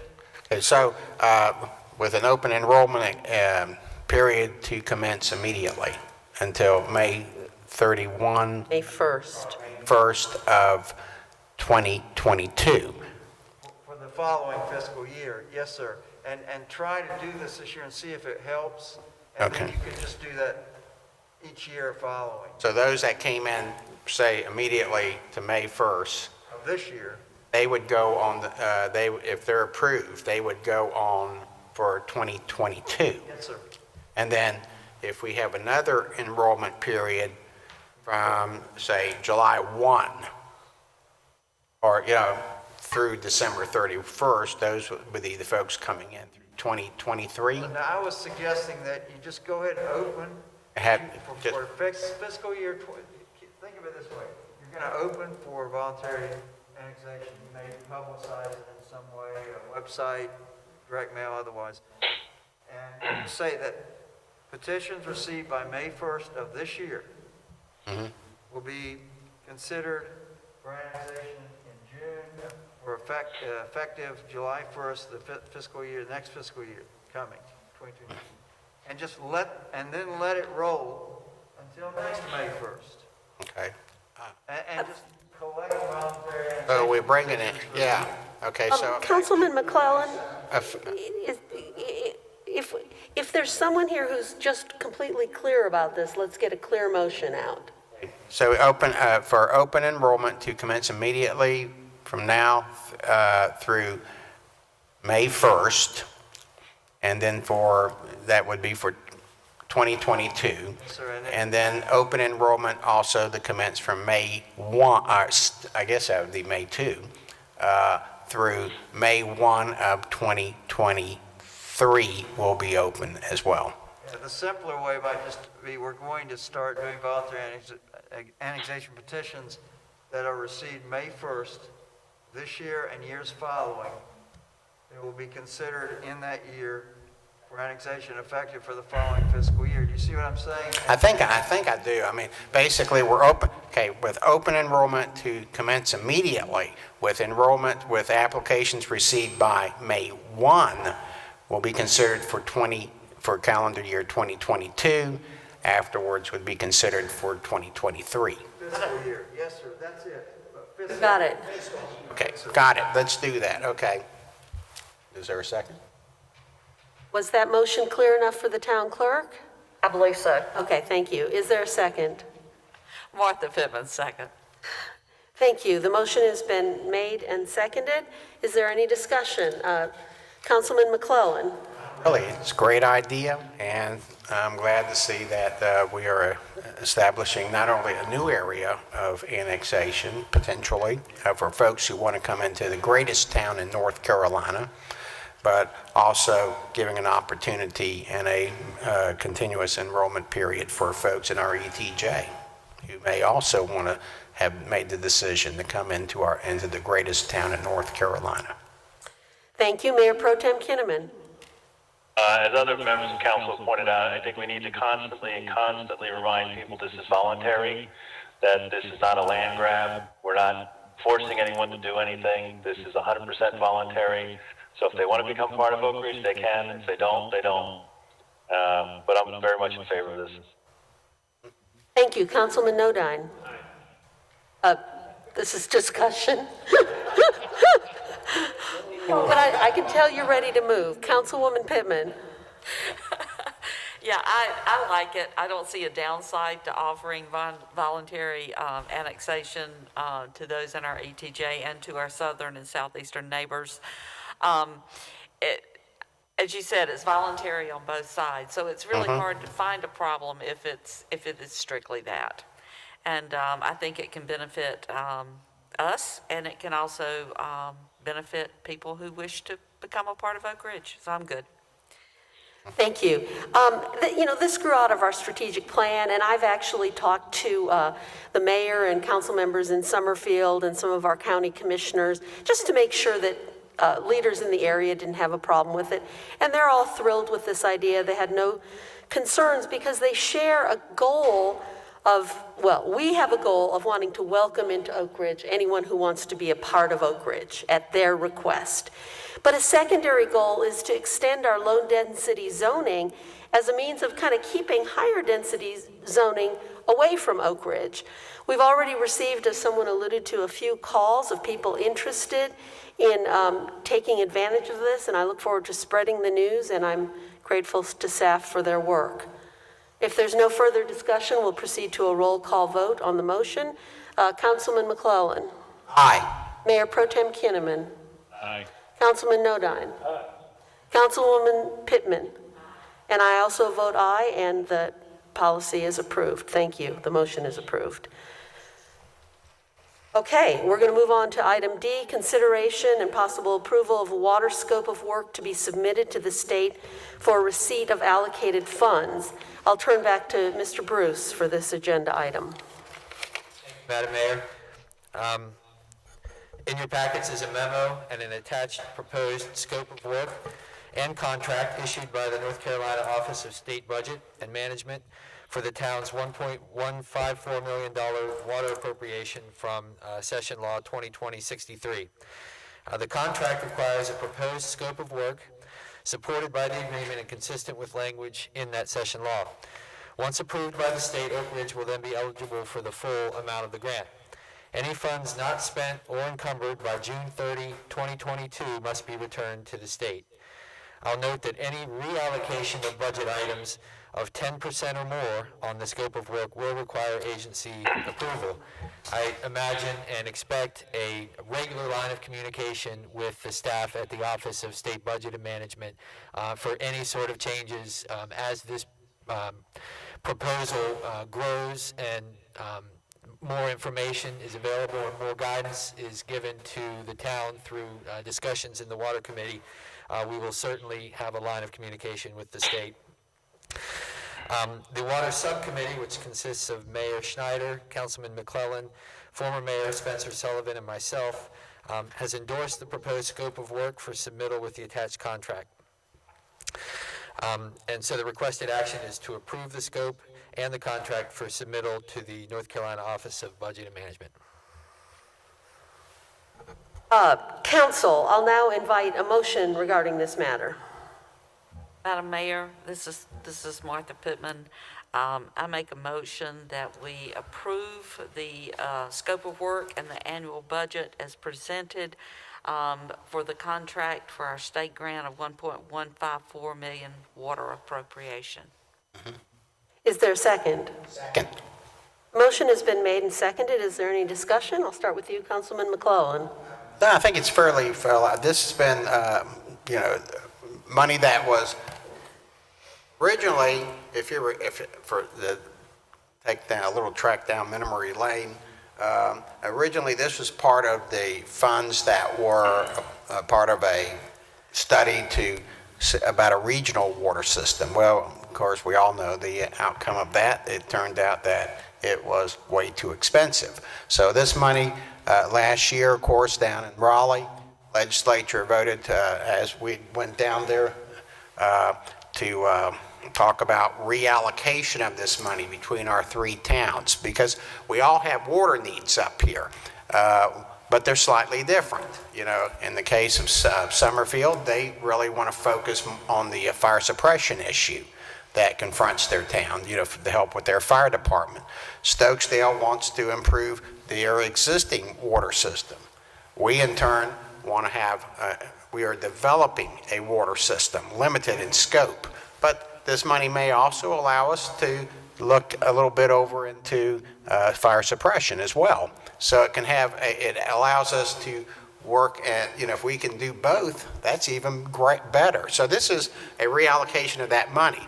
And it was because of a lot of hard work on the part of our state representative in Raleigh, myself, the mayor, and members of both houses. I mean, it was a bill that was passed unanimously, and interestingly enough, in a hyper-partisan period, this bill passed unanimously by both members of the Democratic caucus as well as the Republican caucus. So broad bipartisan support, and it's now time for us to take advantage of this. And I'm wholeheartedly in support of this. And once again, I think the mayor would agree with me on this. We really do want to thank all the folks who have played a role in making this happen. Thank you. Mayor Pro Tem Kinnaman. Pretty much along the same lines. I think it's a wise step to move forward to take advantage of the funds that are being made available to us. So I'm in favor of this. Thank you. Councilman Nodine. Well, as you know, I've never been enthusiastic supporter of a water system here in Oak Ridge. And this certainly is even, I think you're asking us to approve the expenditure of funds for costs we don't know what they are yet. We don't know if the water system works or doesn't work. We've worked, I think almost a year we've been asking this company to send us some numbers, and they haven't done it as far as I know, or I haven't seen them. And it seems like kind of bad practice to expend money on you don't know what the system is or what it's going to cost. So I think it's foolish to do this. Councilwoman Pittman. To that, I don't see this as a commitment to spend the money. It's just a thoughtful process about how we might possibly, some ideas and some guidelines for how we can support the request for these funds. That's all I'm seeing it as. I'm not seeing it as a commitment to spend any of them. I was going to say I didn't have any questions and I didn't have any comments, and I just made a comment. So since I did, I'd like to thank the Water Committee and Mr. Bruce, because I know this has been a long haul, and it's taken a lot of, I think, some vision to come up with this list, and I think it's a good list for a vision, and so I'm in favor of it. Thank you. I just want to clarify along the lines of what you were just saying, Councilwoman Pittman. Our goal is to gain access to these funds, and then any expenditure, we were trying to throw the net out as broadly as possible, because we may, the deal on the wells may not come through. We may not approve a water system, but we wanted to have other things in there that in case those items didn't work out, we would have a way to use this money allocated by the state to benefit the citizens of Oak Ridge. Now, I want to also mention, it's in the memo, but it wasn't mentioned, the water subcommittee is this small little group, but we recently formed a resident-led water advisory board. And by gaining access to the funds and moving forward on these multiple fronts of what's possible, is it going to work out with these wells? I really don't know. It has been slow. I agree with you, Doug. But if that doesn't work, we're going to be using the advisory group to help us understand what other strategies. We need to be moving, because of the deadline for spending this money, we have to be moving, I think at this point, on multiple tracks to figure out what to do. Hold the phone. So we'll be exploring multiple options, and this water scope allows us to do just that. If there's no further discussion, we'll now proceed to a roll call vote on the motion. McClellan. Kinnaman. Aye. Nodine. No. Pittman. Aye. And I vote aye, and the motion carries. Thank you. We'll now move on for what Caroline Ruck has been waiting patiently to do, is do a presentation regarding the conceptual design for the Veterans Site. And I'll just remind you that each of you has seen this design, but now that we're moving closer to the construction of the site, I thought it would be helpful for those overseeing the project to have council's official approval or input on the record. Ms. Ruck. Do I need to continue to state my name as usual? Yes. Caroline Ruck, 8886 Cravenwood Drive, Oak Ridge. And I would like to ask, should one of these screens be turned out so the folks behind me can see presentation as well when it I think rolls? let's just move forward. There are images back there I'd invite you to look at. Okay. Or you can stand up where you can see it. Okay, well, special events would like to first begin with background on how the design was actually developed. The committee brainstormed and what they would like to see in a veteran site. And 2, a review of local veteran sites such as the Field of Honor and Stokesdale and Summerfield were done as well. And a review of the, quote, Oak Ridge story and specifics was created, noting historical and deep rural roots in our community. Historical preservation and the natural beauty of our town needed to be included. Recognizing our past, but still needing to express our gratitude to all veterans and their families was a priority. Consensus was formed in defining the elements that the committee felt were important, such as providing a space for visitors to contemplate the sacrifice and the service of the veterans and their families, an educational learning space for visitors of all ages, a comfortable space for neighborly interactions, and provide a platform for positive collaboration between special events, Parks and Rec, and town leadership. Excuse me. A review was then held for the local design architects, and Revington Reeves from Greensboro was selected. They were able to take the committee's vision and created a preliminary design. The committee continued to refine the design and presented to town council members for their input. A well-attended community open house was held for the public to provide their comments on the design. The Parks and Rec Advisory Board has been involved throughout the process and have approved this conceptual design. All comments were gathered and combined into the final design that I will share with you now. Can I remove this temporarily right here, or do I need to? You're supposed to keep it on. Thank you for asking. May have to break every now and then, it gets hot. You'll see the first screen that Sean has put up for you all is an actual aerial view of the future town or future Veterans Park. If you'll look at the top portion of this illustration, you will see the concrete sidewalk is labeled.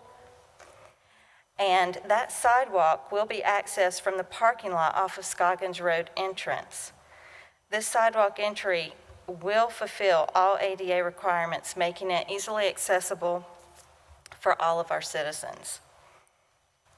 As one proceeds up that walk, there will be seating nooks with benches strategically placed for comfort, contemplation, and enjoyment. In addition, personalized pavers will line this portion of the walk, honoring veterans. These pavers will be sold as a fundraiser, allowing the public to have an opportunity to permanently give tribute to their family members or friends that have served. This section will be called our Walk of Honor. Next, you'll see a large boulder sign with plantings and the park's name. At this point, you can either continue forward to the granite monument circle and the flags and the grassy seating area, or you can turn immediately to the boardwalk that is in the pines. As we proceed through these slides, it will get much easier to get an actual visual of how the park will be laid out. As you see here in this 3D rendering, the granite monument circle features the 6 branches and our flags. This area gives you an idea of how folks will be able to meander through the commemorative features of the park.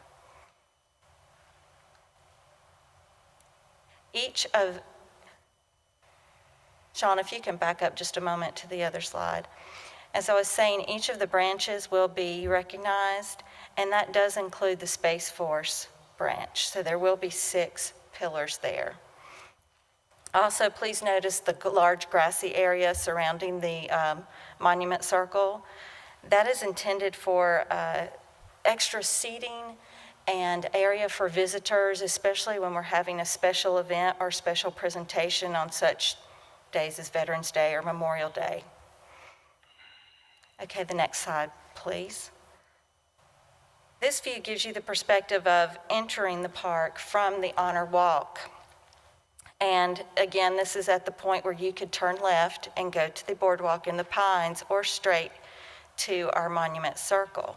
Please notice the pavers on each side that I had mentioned before that folks will be able to purchase and make it more personalized. Next slide, please. This is another view of our military monuments. Please notice the granite circle in the middle of the circular path, I guess is how best to describe it, or circular pad. Although we do not have a quote at this time, we plan to have a meaningful quote on the floor there of that circle. Next slide, please. And here we have a view from the boardwalk, as if you were in the pine trees on the boardwalk. And not only do we see the monuments and the flags, we see the natural beauty of the larger park property, which we felt was very important to the overall feel of this veteran site. Next slide. And lastly, we have a partial view of the boardwalk. The boardwalk provides some nice shade from the sun and another opportunity to sit, reflect, and read various boulders with text relative to our military, history, or veterans. I hope the slideshow gives you a better idea of the design and layout of Veterans Park. Our purpose in coming before you tonight is to request that the Town Council approve the final design. Thank you for your consideration. Thank you so much. We appreciate it. So this is it's a final conceptual design that would then we're in the process of approving a construction document contract that would work out the details of this. Council, is there a motion on this matter? Madam Mayor, I make a motion that we approve the final conceptual design for the Veterans Site as presented by the Special Events Committee. Is there a second? Martha Pittman, I second. Motion has been made and seconded. Is there discussion? Councilman McClellan. Yeah, basically, I mean, and you're a witness of this. I mean, there's excitement in this community and in the general community in Guilford County about this veterans, site here. In fact, just today, we were talking, the mayor and I both spoke with a member of the, I guess Marines, yep. States Marine, 22 years, I believe he was, and he was very excited to hear that we are putting in a veterans, site to honor our veterans, both living and dead. And so, I mean, I see, as you know, the town has already committed, will be committing funds in the new budget to help the Special Events Committee to match their fundraising efforts, and which I think is huge. I can tell you that I think this is going to be a real draw to our park, and of course a great way to say thanks to all the folks who have served our country and all of our armed forces. Thank you. Mayor Pro Tem Kinnaman. I think they did a fabulous job. As a veteran, I greatly appreciate the work you put into this, and I think fellow veterans are going to be very appreciative of this, and I think it is a very nice way to pay tribute to living and past veterans. So I'm very much in support of this. And again, the committees did a great job. It's a very, very beautiful site. It's going to be very, very pretty. That's it. Thank you. Councilman Nodine. Yeah, I thought they did spent a lot of time designing this, and I support it completely. Thank you. Councilwoman Pittman. Yes, I just want to thank the special events, the Parks and Rec, and all the people who came out to the open house and their participation in it, because I think it's a beautiful design, and it certainly has my full support. I did notice, if I could ask a question, it's a really simple one, and the answer may be we don't know yet, but we keep referring it to the Veterans Site. And when you were talking, you referred to it as Veterans Park. Have you decided? We have not decided on the name yet. We have not. Yes, we do flip back and forth as to how we refer to it sometimes, but we are in the process of going through a name selection. We're trying to stay away a little bit from memorial because you want to also honor all of those that are. Yes, absolutely. Thank you. Thank you. Yes, and I think the committee decided to wait until after the park was named just to make sure they sort of fit together. And even though council has committed verbally to $68,000 over 2 fiscal years in matching funds, that still leaves a hefty sum for special events to raise, for the total cost being around $151,000. So this will be a truly community-sponsored and supported project, and I think it's one that will ultimately reflect the really generous heart of Oak Ridge, and it'll serve as a lasting tribute to our veterans. So without any more ado, let's proceed to a roll call vote on this. McClellan. Aye. Kinnaman. Aye. Nodine. Pittman. Aye. And I also vote aye, and the design is approved. Thank you very much for being here. We'll now move to item 10, the monthly financial update, and I'll invite Finance Officer Sam Andrews to present to us. I know everyone's waiting with bated breath for my report. A little light levity. Just remember, as I always say, and I steal it from Don Farmer, CPAs don't get excited. We're not exciting people, but we get excited about dull stuff. Okay, for the month, I've got the financial reports came out. Normal month for this time of year. When February hits, the tax collections slow down because the primary property taxes and all are in, but we still collected $76,000 that came in the month of February. Sales tax, $25,000, some solid waste tax. So $103 for the month is fairly normal.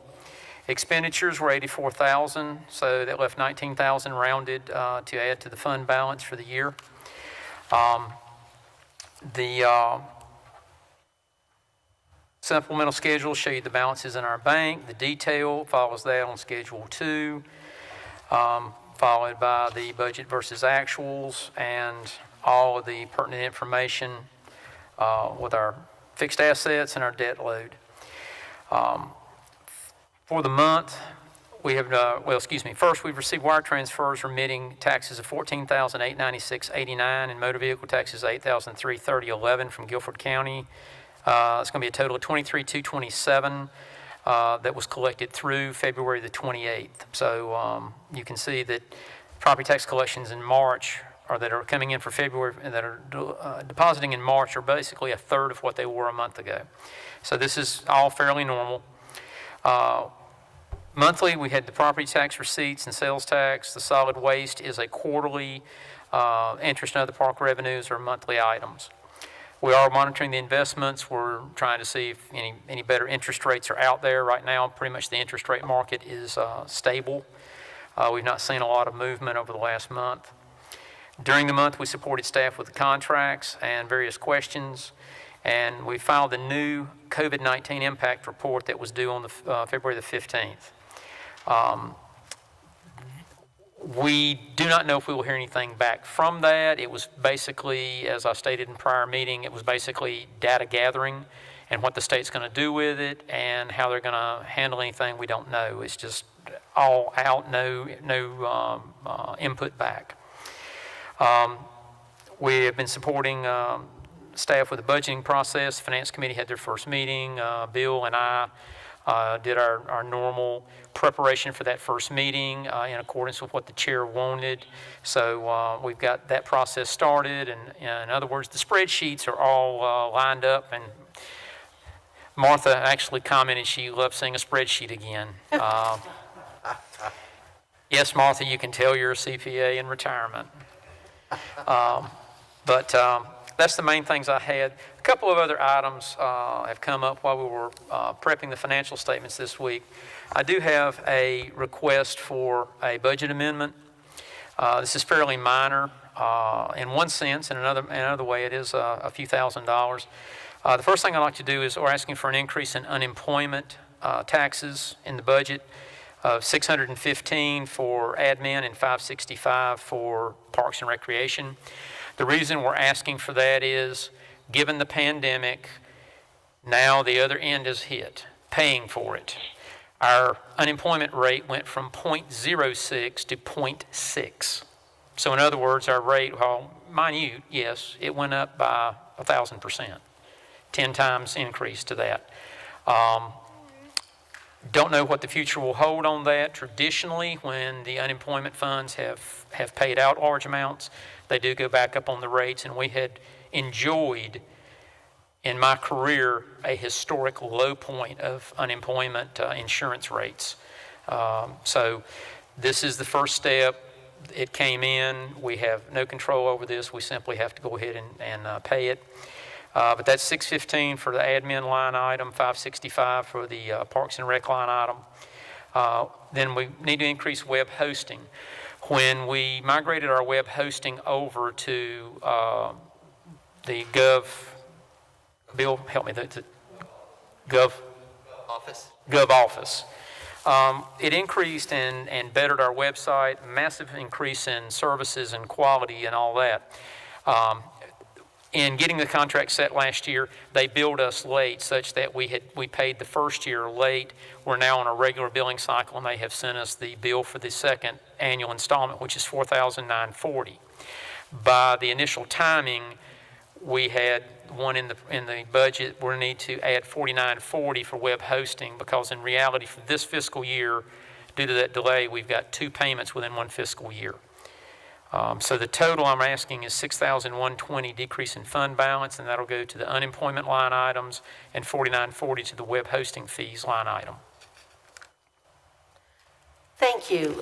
Council, I guess we need 2 motions, one to accept the financial, well, first to do the budget amendment. Let's do that first. Yes. Madam Mayor, I make a motion that we approve the budget amendments as requested by Finance Officer Sam Anders to cover increased unemployment cost for administrative and for Parks and Rec, and also to cover the increased cost of our web hosting for a total amount of $6,120. Is there a second? Second. The motion has been made and seconded. Is there any discussion? Hearing none, let's proceed to a roll call vote. McClellan? Aye. Kinnaman? Aye. Nodine? Pittman? And I also vote aye, and the motion carries. We now need a motion to accept the financial report as presented. Madam Mayor, I make a motion that we accept the monthly financial report as presented. Second. The motion has been made and seconded. Is there any discussion? Hearing none, we'll proceed to a roll call vote. McClellan? Mayor Pro Tem Kinnaman? Aye. Councilman Nodine? Councilwoman Pittman? And I also vote aye, and the report is approved. Thank you very much. We appreciate it. You're welcome. I do have one other this is just a quick informational item, and this happened today. Bill and I had identified that we had a drop in collection of a franchise fee. And I've been calling for, now a week and a half, almost 2 weeks, trying to make contact with the parent of Spectrum, which is now called Charter Communications. I got some information today that they have been advised by some of their counsel that the franchise agreement with Oak Ridge has lapsed. And that is pursuant to a state law change in 2007. I talked to Bill this afternoon, Michael, a little late surprise, but I do need you about 5 minutes after the meeting to look at my notes from the conversation. We're all going to have to pull data and research it. The regional controller that I spoke with this afternoon, he's reaching out to their legal team that handles all of the local laws and agreements. And right now, we don't have firm information, but as soon as we find out, we will be communicating with council and letting them know. In one sense, this is, we don't like to lose any revenue for any reason. However, in the grand scheme of things, this is a $10,000 line item in our budget. And this is dealing with the legacy cable system. So literally, this goes back, this franchise agreement's roughly, Bill, 20 years, but this has been happening, and under the legislation you refer to, where they centralize the collection. These things expire, that it's going to go to Raleigh. We're going to get back under that distribution scheme the state has. We'll have to just dig into this, but we've had no correspondence. We've got nothing from Charter nor anybody else. We picked up on this when we were reviewing the depositing. So, Happened in Pleasant Garden too. okay, great. Then, Expired as well. okay. We get that unexpired. I'm sorry? Okay, you're saying the agreement has expired. Yeah. Okay. The This, statewide cable, Statewide, they indicated the state changed this law in 2007, and that there would be legacy, that if you had an agreement at that time, it would run until the end of the term. right, that's right. And Yeah. then when that expires, it goes to a statewide system. Okay. And that part of that's going to come back to the community. So- That's the most I can say to you. so it is actually supposed to recycle through Come that back through, yes, sir. entity. So you'll keep us posted on this? We'll keep you posted. Okay. This afternoon was actually very nice guy, very interesting. But, he's about as, he said, you got to understand, we have, and he quoted a number, approximately 1,400 of these agreements in the state of North Carolina alone. There's a code number on the letter they send that we're NC 1045 is the number assigned to us. So, but he said they have had, some issues, and they want to verify that everything on their end is right and work with us, because we should have been notified in some form or fashion. And he can't find where there was any notification or any correspondence or anything that should have been done. So he's concerned that there's a glitch in their systems on their end. So Well, we're keep working us- on it, and we'll be in touch. Keep us posted, and I know Michael will help you as needed. Yeah. Okay, thank you. We'll move on to item number 11, a period for public comment. We ask speakers to be brief, provide their name and address. Comments submitted in writing will be read by the clerk and may be summarized. Town clerk, is there anyone who signed up to speak tonight? No, Mayor. Okay. Is there anyone here in the audience who wishes to speak? Mayor Schneider, Yes. Michael Thomas, Town Attorney. I'd like to say that it was, I don't know where else I can say this, so I'll do it at this time, that it was an honor to be here tonight, very special, with the first female Eagle Scouts who happened to be here in Oak Ridge, but it was great to be present as they were honored. I would like to say, Mayor, that it is traditional at Eagle ceremonies of any kind, when new Eagles are recognized, that the presiding officer also asks for any other Eagle Scouts to stand and be, Oh, are you an Eagle Scout? I'll stand if I'm asked. You can stand right now, and I'm sorry I wasn't aware of that. Do we have any other Eagle Scouts here? Well, I guess they left. Well, thank you. Always knew. Next time, when more young ladies come to be honored, and young gentlemen, Yes. always ask for the Eagles to rise. Okay, thank you. Thank you for that. I learned something. I appreciate that. Town clerk, are there any public comments that were submitted by phone or email? Yes, I did receive one, Mayor. Caroline Howard, 8515 Rosedale Drive in Oak Ridge.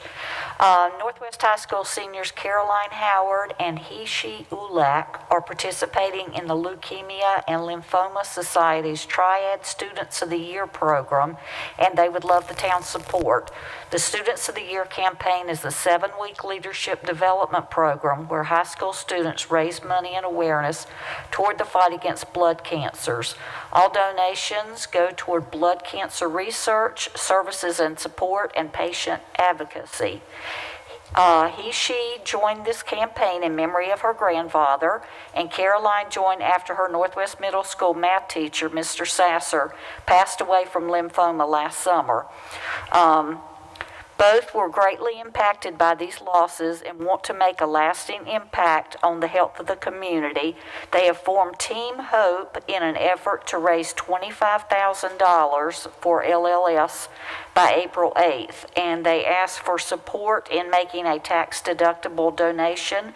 And I do have information on where donations can be made, a website, and they would also love the opportunity to present to businesses who would be interested in partnering as a corporate sponsor or buying a program book ad for the virtual gala on April 10th. Thank you. So no more public comments. Thank you. We'll now move on to committee reports. I'll invite brief reports of up to 3 minutes from each of our boards and committees, and the town clerk will read any that have been submitted. So we'll start with finance. Mr. Jenkins.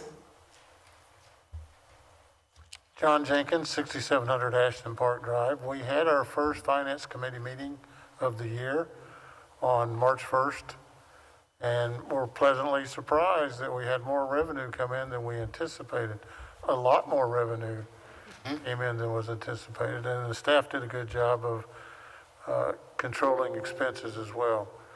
The next meeting is March 15th at 6 o'clock.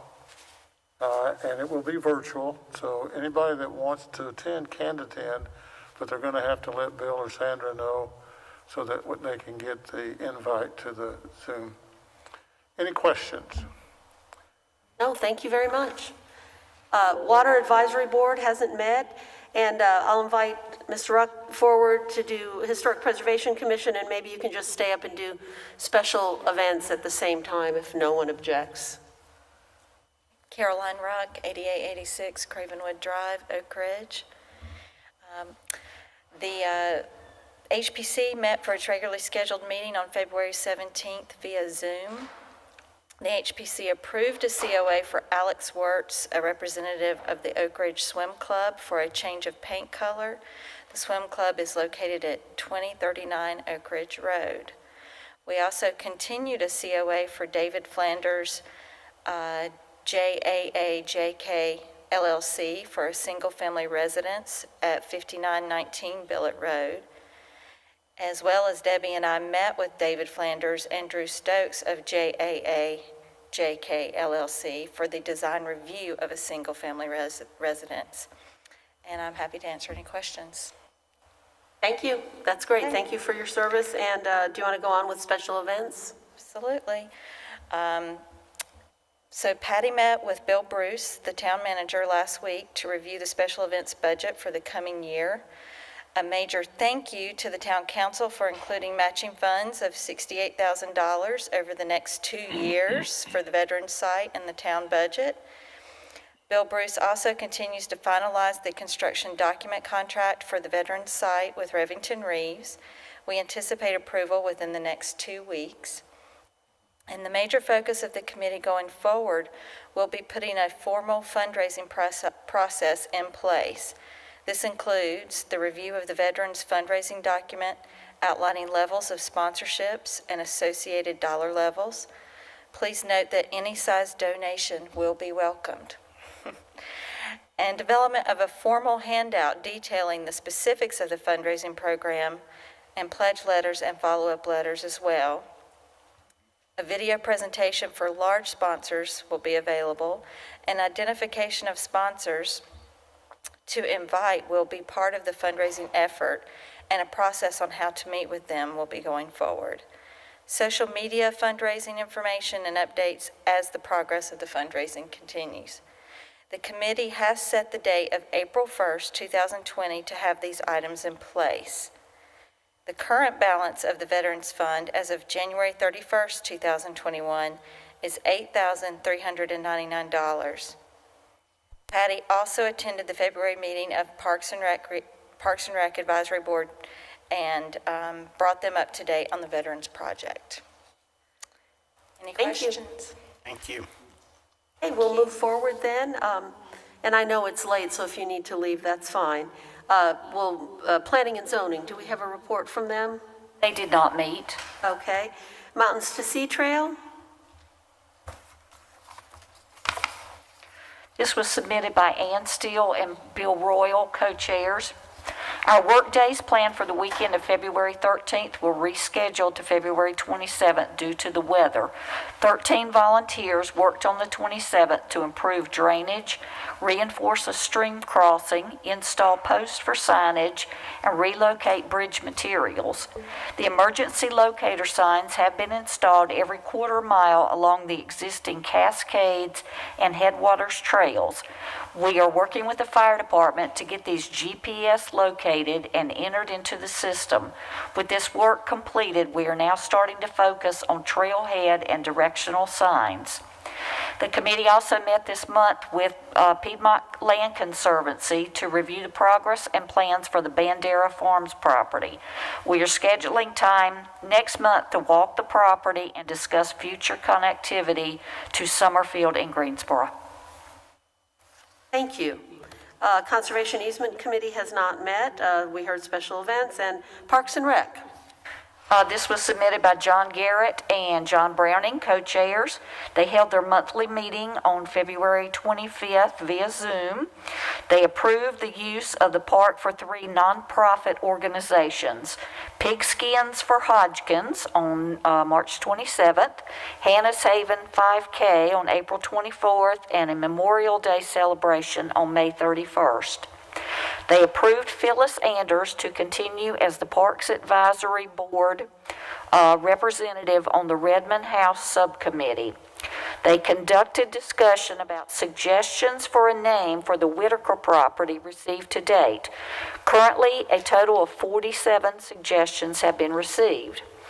They began planning for the April music in the park. They delayed until the March meeting a decision about whether to include concessions, and if so, what type. And an update on signage and the opening date for the Whitaker property. Signage installation has been delayed due to wet weather. Installation now anticipated by March 5th. The walking trail may require work to remediate wet areas before it is available to the public. Thank you. That's very helpful. And have we received any, for item number 13, have we received any reports from community organizations? Yes, we received from Oak Ridge Elementary. This is from Penny Lotion, the principal. ORE students and staff recently celebrated Read Across America Week. This week is designed to develop activities to bring reading excitement to children of all ages. The week was filled with staff and students wearing their favorite college attire to remember that reading gives us a bright future, or dressing up as what they aspire to be when they grow up to show that reading can take you places. These were just a few of the activities of the week. In February, the staff was treated to lots of goodies from students and parents, including Maureen Shepard with Allen Tate Realtors, who provided individual goodie bags with a Starbucks gift card. This past week, the staff was treated to an individual family-sized bag of Oreos from Lowe's Foods. There were lots of happy staff eager to enjoy their cookies. The community is doing an outstanding job showing their support for our students and staff, and it is so appreciated. The PTO provided crazy straws to every student as a special Valentine treat, and their Valentine family bingo night was such a success that there are plans for another one in the near future. This Friday, the PTO will be holding a staff-only bingo night. Thank you. That all sounds fun. We'll now move to item 14, council comments, and we'll try to keep those brief as well in view of the hour. Councilman McClellan. Thank you, Madam Mayor. First of all, I was glad to see our scouts here tonight and the scouts that are still here. I know this has been a long evening, but I think we have accomplished quite a number of good things tonight. I'm also very proud to see that we're now moving into the new phase for the COVID vaccines, where all of the staff members will qualify to receive their vaccines, and other essential workers. I think we truly are at a great turning point. Next week, we're going to have the FINRA, COVID vaccine going on in Greensboro. I think they're hoping that, or their goal is 3,000 people a day This just means that we're going to be able to open up this place quicker than we probably ever thought. And I'm glad to see that we're, moving in the right direction. And I think there's a lot of hope. I wish that, and I hope that, my understanding is the schools are reopening. Is that my understanding? And I think we have a lot to be proud of here in North Carolina. And I want to thank most of all the citizens who have really helped to bring us through this pandemic. Thank you. Thank you. Mayor Pro Tem Kinnaman. I also want to congratulate the scouts. I was a scout for a short period of time when I was growing up. I thoroughly enjoyed it. It's a great program. We are turning a corner. It's important, though, that we don't give up too soon. We need to continue to be vigilant, wear our masks, wash your hands, and socially distance. And finally, just really quick, as always, if you can donate blood, please do. It's a critically needed resource, and it's one of those things that we haven't been able to find a way to manufacture, so the only way to do it is donate it. So if you can donate it, please do. Thanks for coming out. Thank you. Councilman Nodine. Well, in an effort to keep it short, I thank everyone for coming out tonight, and thanks. Thank you. Councilwoman Pittman. I want to just say that if there's a merit badge for persistence and patience, I would certainly sign off on your line item for that tonight. Thank you for coming. Also, I'm excited that we're getting ready to open up for music in the park. I understand that with the new guidelines that they've determined how many we can have in the amphitheater, and I'm really excited about music in the park coming back to the Oak Ridge Town Park this summer. Thank you. I also wanted to congratulate Michaela and Arthur and their parents for making it through the whole meeting. But it makes me feel good to look out and see your faces. I also want to thank our staff. We had a number of complicated things on our agenda. And, our staff is always patient and professional and knowledgeable. And I know for myself, I'm sure for the rest of you, I have a lot of questions. I'm not quite sure how they do it. But our staff always sounds like they're happy to hear from me when I call. Whether they are or not, I'm just grateful for that and for their great knowledge. Thank you so much. And without any further ado, let's move to our final item, which is adjournment. Is there a motion? A motion we adjourn. Second. We'll now proceed to a roll call vote. McClellan. Aye. Kinnaman. Aye. Nodine. Pittman. I also vote aye, and we are adjourned. Thank you.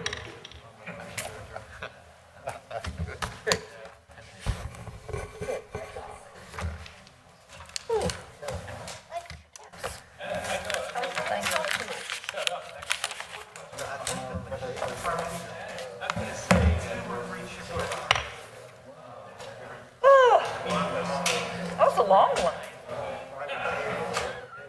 Longer than I anticipated. I'm going to leave this here, so you don't have to. It's okay, we know where you live. If you don't bring it back, you just won't have one. You know what?